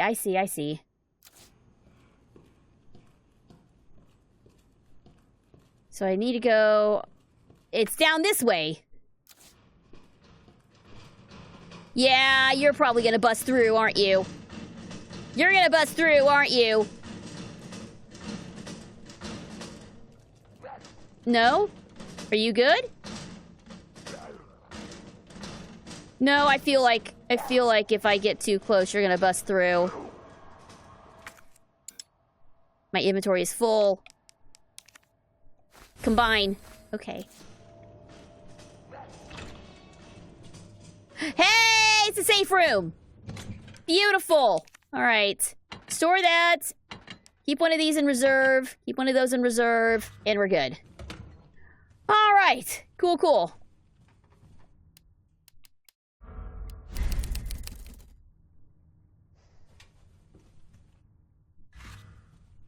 And, all right. Medicinal benefits of herbs. Humans have used herbs to treat sicknesses and diseases since the dawn of times, and this book will explore 3 such herbs native to the Arklay Mountains. Okay, so this is why you use herbs. This is why you use herbs. Green herbs have the ability to heal basic injuries, because that makes sense. Blue herbs have long been used to treat poisoning. That actually does make a little more sense. I don't know how the green herbs can heal injuries, but the blue herbs healing poisoning makes a little more sense to me because, you know, there's probably a naturally occurring whatchamadoozit to counteract the poison.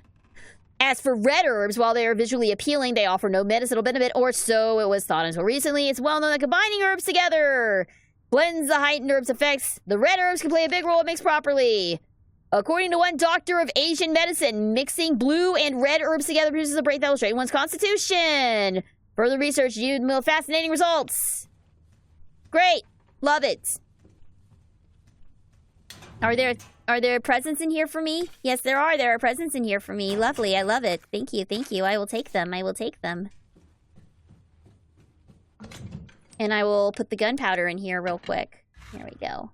So I could make handgun bullets right now, but I'd like to hold on to that. Red herb!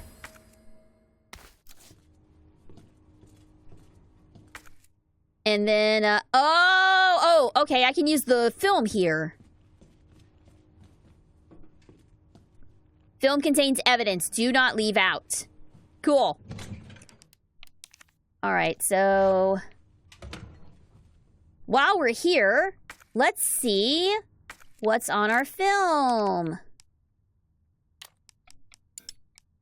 Oh, I can't use that red herb yet. I shouldn't have been so hasty. Well, we'll store it for now. All right. Let's see what's on our film. Use it. Commemorative photo. Great. I'm sure that's helpful. Okay, hang on. I probably should write this down. Okay, he's got a... I'm just gonna do a quick sketchy-do here. He's got a scepter in that hand, and he's got a book in this hand. Okay, got it. I'm sure that will be useful later. But not right now. Alright. Let's see here. Where to next? Because I know the second I step out of this room, there's gonna be a zombo ready to nosh on the snack that is Leon S. Kennedy.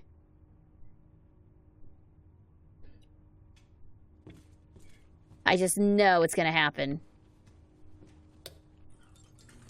I will turn the lights on though, cause that's... Ooh.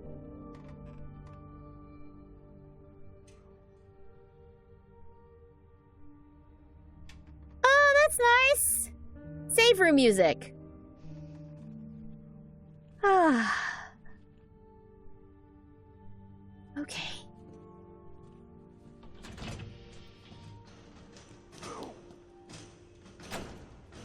Yeah, you know what? You know what we're gonna do with you, buddy? You know what we're gonna do with you? You're just gonna do that right there.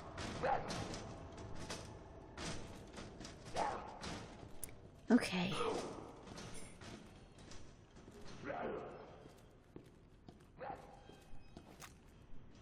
Are you gonna do anything?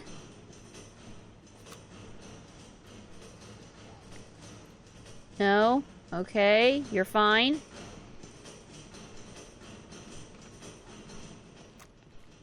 Around this corner here. I heard something. I heard something. Damn it. Don't do this to me, game. I must confess, Resident Evil's cool and all. They totally misrepresent zombies here. Everyone knows you're supposed to use pufferfish toxin to make a zombie. Huh?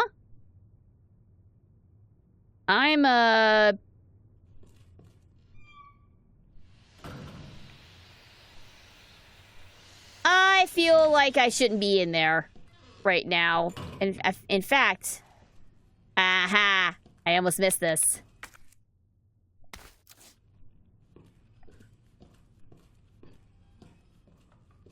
Okay, now we go in here. Okay.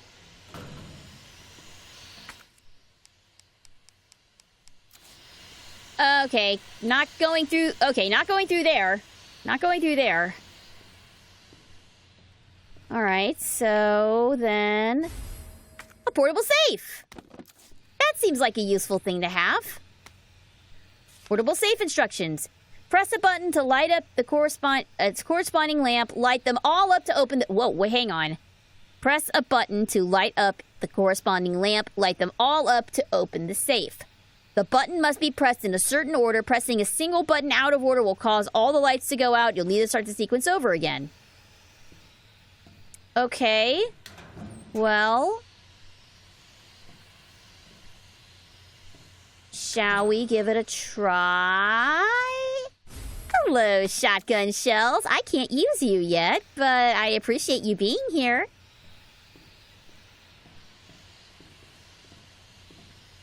Alright, so... Okay. So there's that.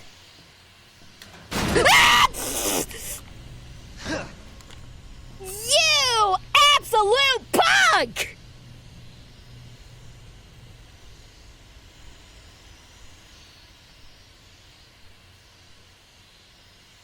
Are you... Should I...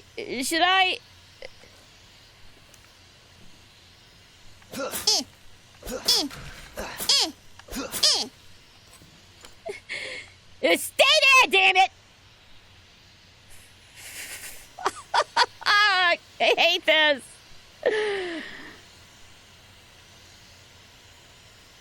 Okay. Okay. Cool. Is it safe to stay in here? Oh, I gotta... Oh, I have to actually examine the thing. Okay. How do I do?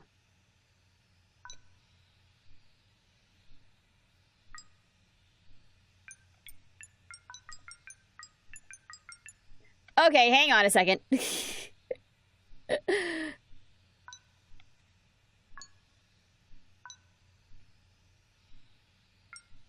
Okay, so wait, it's 2, 1.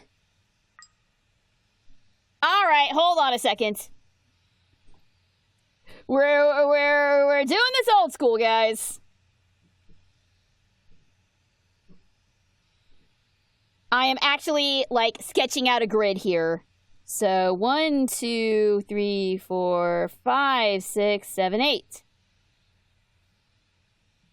So it is... What? What?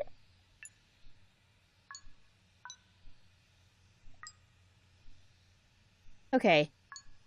2, 1, 8.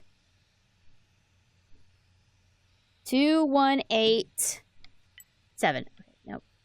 2, 1, 8, 6. Okay, 2, 1, 8, 6. Not 4. 2, 1, 8, 6, 7. Flying freaking Simon Says nonsense here? Okay. 2, 1, 8. Shit. 2, 1, 8. 6, 7, 4, 5, 3. Hey! Fantastic! I got a spare part. Oh, is that for the safety deposit room? Nice, I'll take it.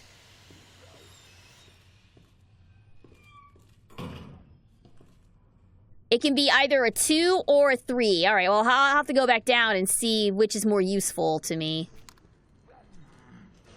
I guarantee you. Duh! I guarantee you that is gonna come back and chomp on my butt. I promise you, it's gonna...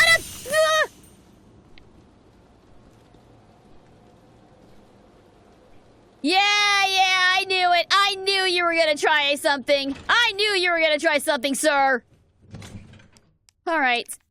We do not have a shotgun at the moment, so let's put that away for now. Okay, and the safety deposit room is just around the corner. So let's take a looky-loo around and see if there's something useful for me. Okay, so it looks like 102 will get me gunpowder. 102 will get me gunpowder. And shotgun shells. 3 will give me the combat knife. I'm okay on my combat knife right now, so I think probably it's better if I make it a 2. Let's pop it in the 2 spot then. So now we do 102. And we get more gunpowder. And then what was the shotgun cell? Still need the other spare part for that, whatever's in there. So 208. Okay, got it. 208, 208. 208. Bop. Hey, you love to see it. I'll take that. 203 is more pockets. Pockets is what I want. But I cannot acquire pockets. Unfortunately, I cannot acquire pockets at this point in time. All right. So now... So is that gonna just keep him... He can't break through that, right? Okay. I don't have the shotgun, so we'll put it away for now. Just good to have on hand. Okay. So far, we're doing pretty good. Okay, up to the 3rd floor. To the 3rd floor we go.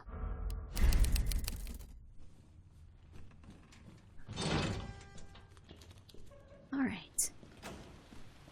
Rawr! Yeah, I know. Are you still...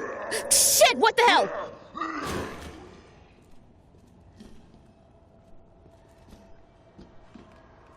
Where? Who? From whence? God, I hear him! I hear him! Where is he? Jesus! Okay. Okay. Are you up here? Are you running around up here?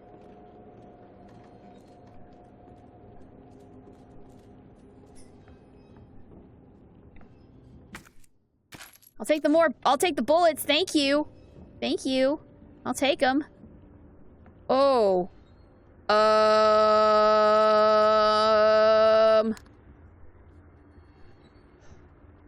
Oh. It's nothing.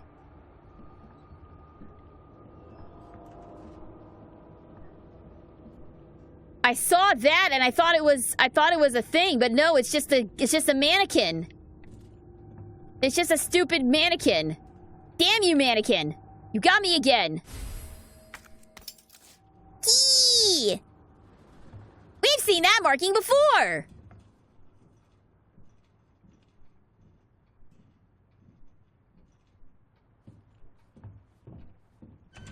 What about through here? Okay.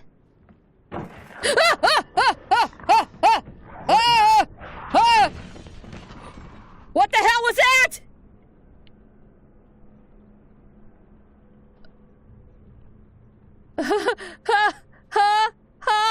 Alright, cool. Thanks. Love it. Not a fan. Not a fan. Okay. Okay. Let's check to see if there's anything on the dead end. 2 survivors!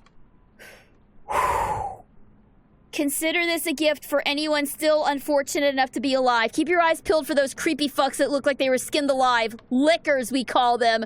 Oh, I immediately hate that name. They're blind as bats. You're hearing more than makes up for that. As long as you don't run around like a total idiot, guns a-blazing, you should be able to slip right by them, probably. Either way, make like my grandma and creep around as slow as possible around him, yeah? Anyway, not that I want to go. Duty calls. That, and I've got a friend to avenge. David. Okay. Cool. So, stay quiet, huh? Oh, we can do that. We can... It was just the door. Oh my god. So y'all know that there are horror games that are like sound-based, you know? They respond to when you make sounds. I would not last a minute.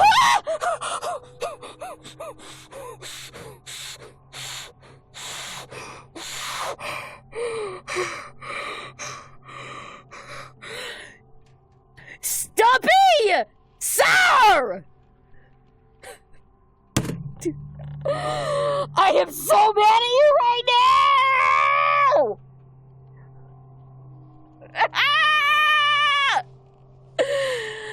Oh, God! I have never been less happy to hear Phoenix. Jesus Christ. I am so weak right now. You cannot do that to me, dude. You cannot do that to me. Not now. Oh my god. I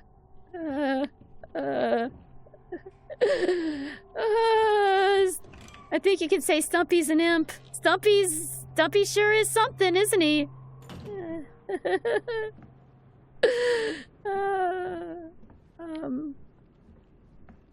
Okay. Okay. Wait, is this where we came out through here, right? Is this the door we came out of? Yes, it is. Okay. So that means I didn't actually go down this way. Alright. Cool. Love it. Alright. Okay. Okay. I don't like that it's square. This seems like a bad room to be in. A hip pouch! I have more inventory! My Leon tips don't lie! Don't you look at me like that. Okay. Some guy's scribblings. Thank you. Damn those corporate assholes. They cut me off after all I've done for them.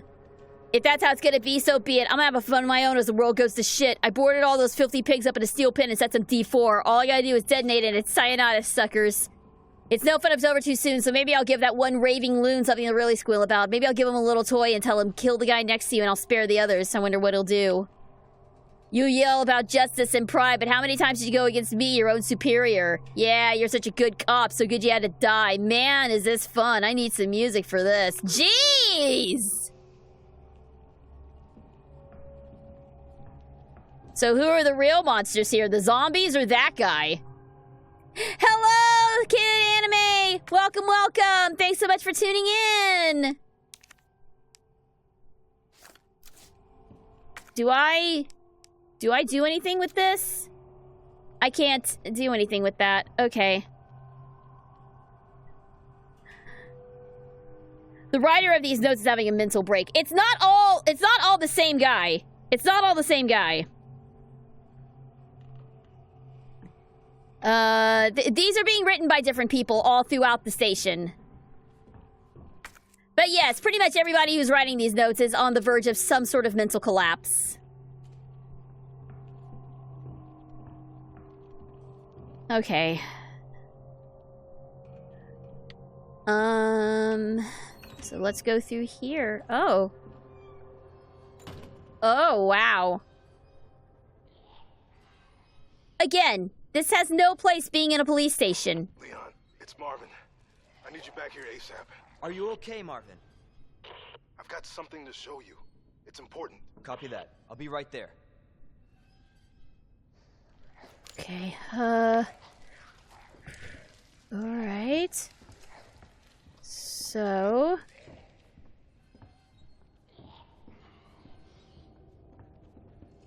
Alright, so here are our options. We can either go down the stairs and try to juke and jive past this guy, or we can go down the elevator and hope that this guy stays occupied with that dude's breadsticks long enough to get past him.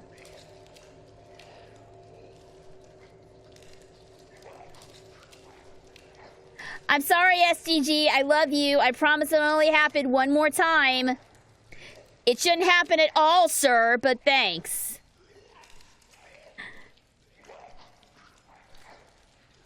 Okay, I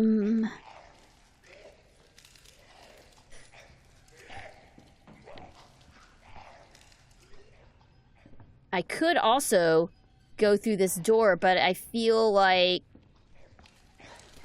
okay, I guess we're doing the ladder! I guess we're doing the ladder! Okay. Shit. Jesus.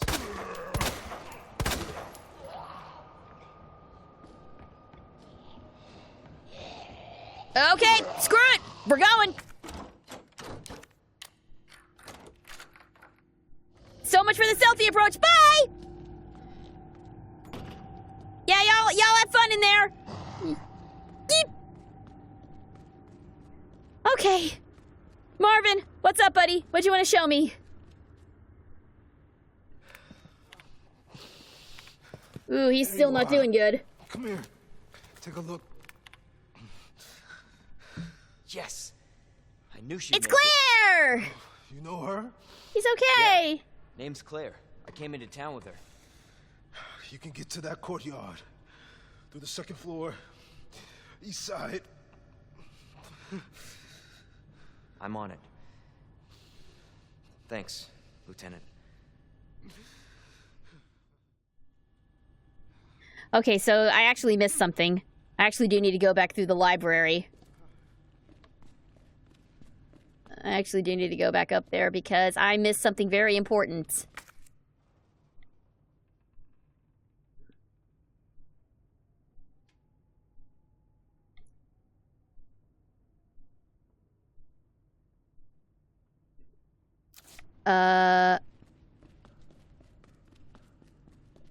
Actually, I think it was down here.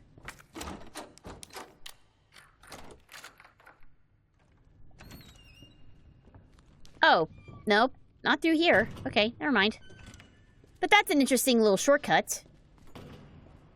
I don't remember if they can come through doors. Well, we're gonna find out.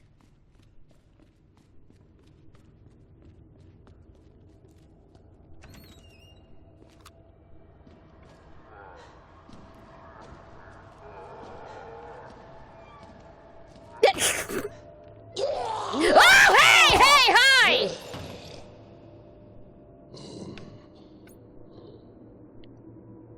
You know what? I think we're fine. No, we actually do need to go in there.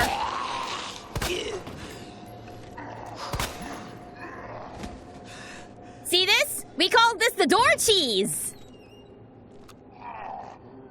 You stay on the other side of the door and they can't get you. Ha! I figured out a way to kill these things. Of course, when they clip through the door, that's a problem. Ah, shit! I was hoping that would be a foolproof strategy, but the door strategy doesn't work. Well, luckily I've got a lot of ammo to spare right now, so I think I'm okay. All right, cool. All right, kids, what's the rule?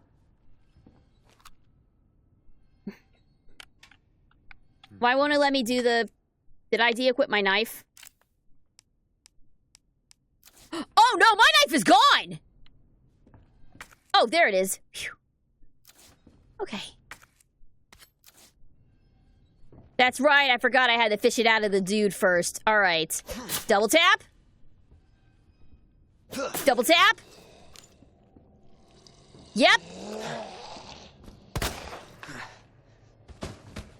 And that's why you double tap, guys. What about you guys? Are y'all... Okay, he's gone. And what about you, big boy? Yeah, nope, you're still up. Oh, what the hell? All right, stay down. Stay down. Okay. And what about you? I'll take the other combat knife. You're dead? All right, you're good. You're good. Cool. Okay, well, so much for the library. Sheesh. Red book. All right, cool. I'll take it. Thanks.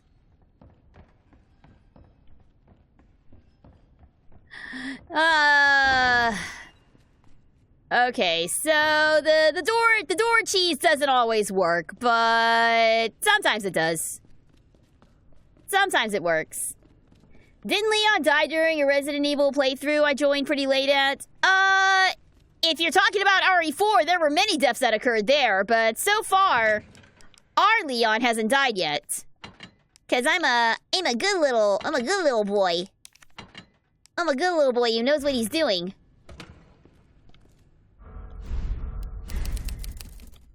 Alright. So now that the library has been fully and utterly cleared out, against my better judgment. Wrong door. There was actually something very important in there that we overlooked.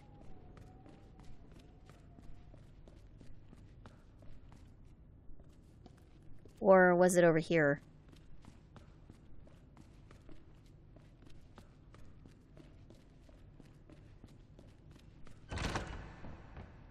Yeah, there was a whole other room over here that I missed. And this is actually a super important room because that's the unicorn statue. Would have been very bad to miss that.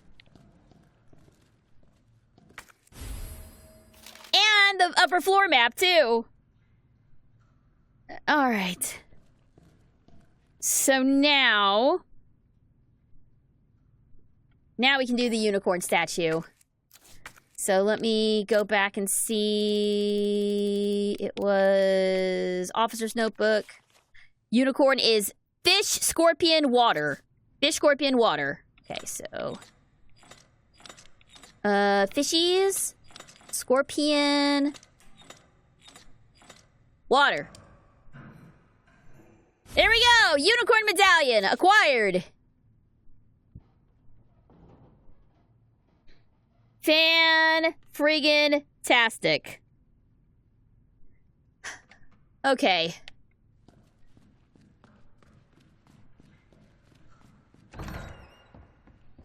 And you know what? With the library cleared out and everything, I'm gonna say this might be a good place to cut it here. We have 2 of the 3 medallions required for moving along in the game. So I think I'm going to go over here one more time, save my game, and I think that's where we're gonna call it for tonight. Because I know what's coming up, and I don't want to deal with it tonight. I know I'm again, much like with Alien Isolation, I'm stopping before the really scary part because I'm a coward. But it's fine. And you know, if you guys know the drill. If you want to see me continue to play RE2, I'll keep it on Leon's pretty face for a little bit. If y'all want to see me continue to play RE2, you know the drill. You know, pester me on social media and Discord, and maybe it'll happen. Actually, it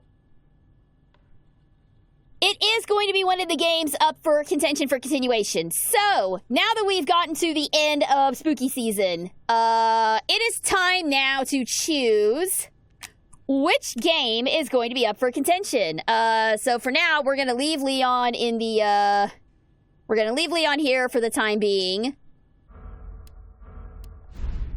And we are going to go ahead and wrap things up here.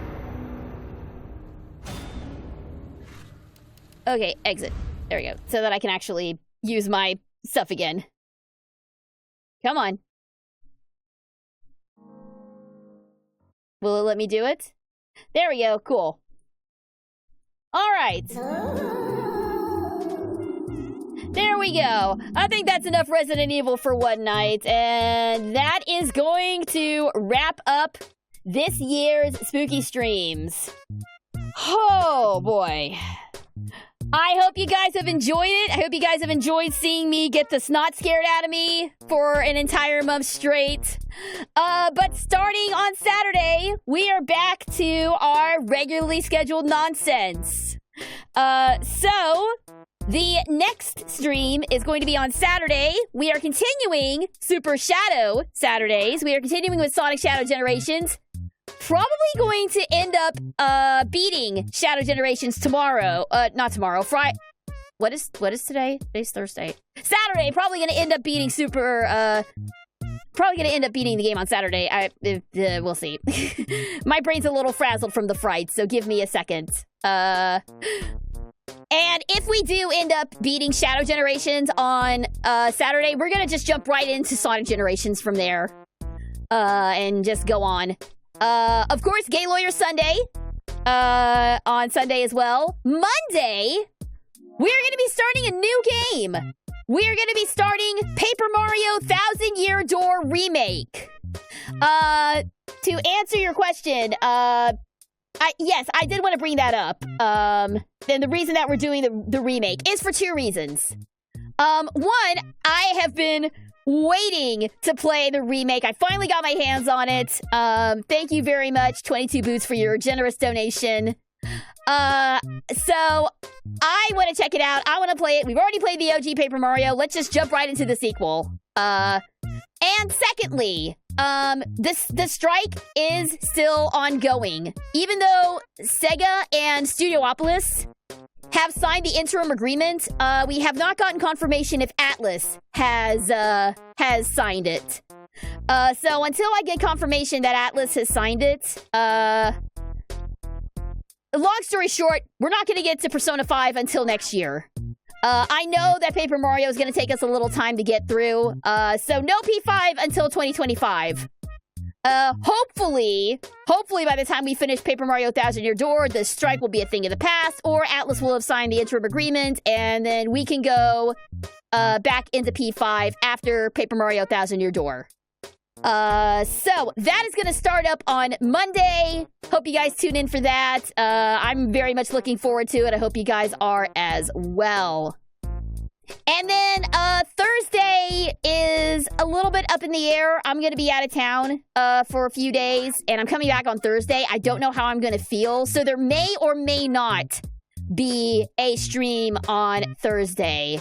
So stay tuned for announcements on that. For now, I'm going to plan on there being a stream. It may just be Hades 2 or something chill. I don't think it's going to be an Elden Ring stream, but we'll see.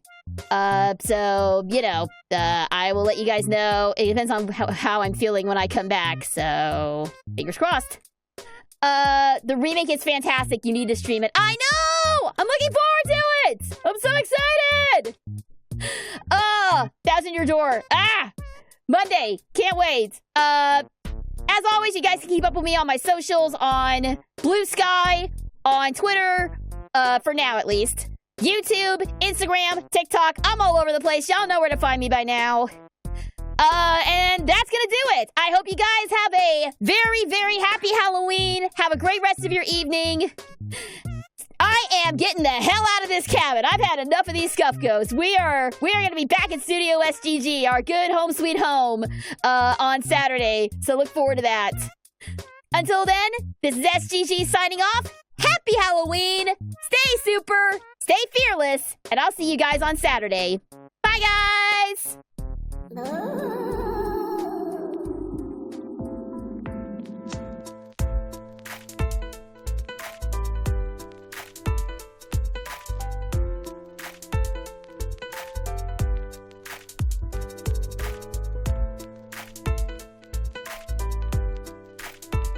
You know me, the fighting freak Knuckles, and we're at Pumpkin Hill. You ready?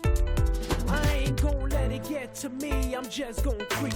Down in Pumpkin Hill, I got to find my lost piece. I know that it's here, I can sense it in my feet. The great emerald's power allows me to feel. I can't see a thing, but it's around somewhere. I'm gonna hold my head, cause I have no fear. This probably seems crazy, a graveyard theory. Our ghosts try to approach me and got leery.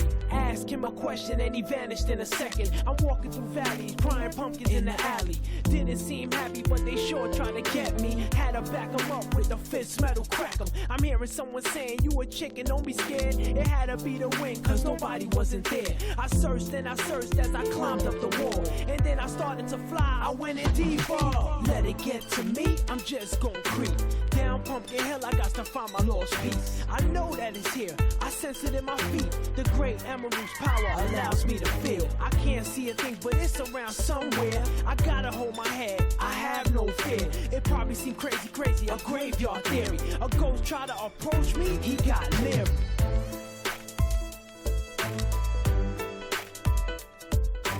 This is Knuckles, I fears none.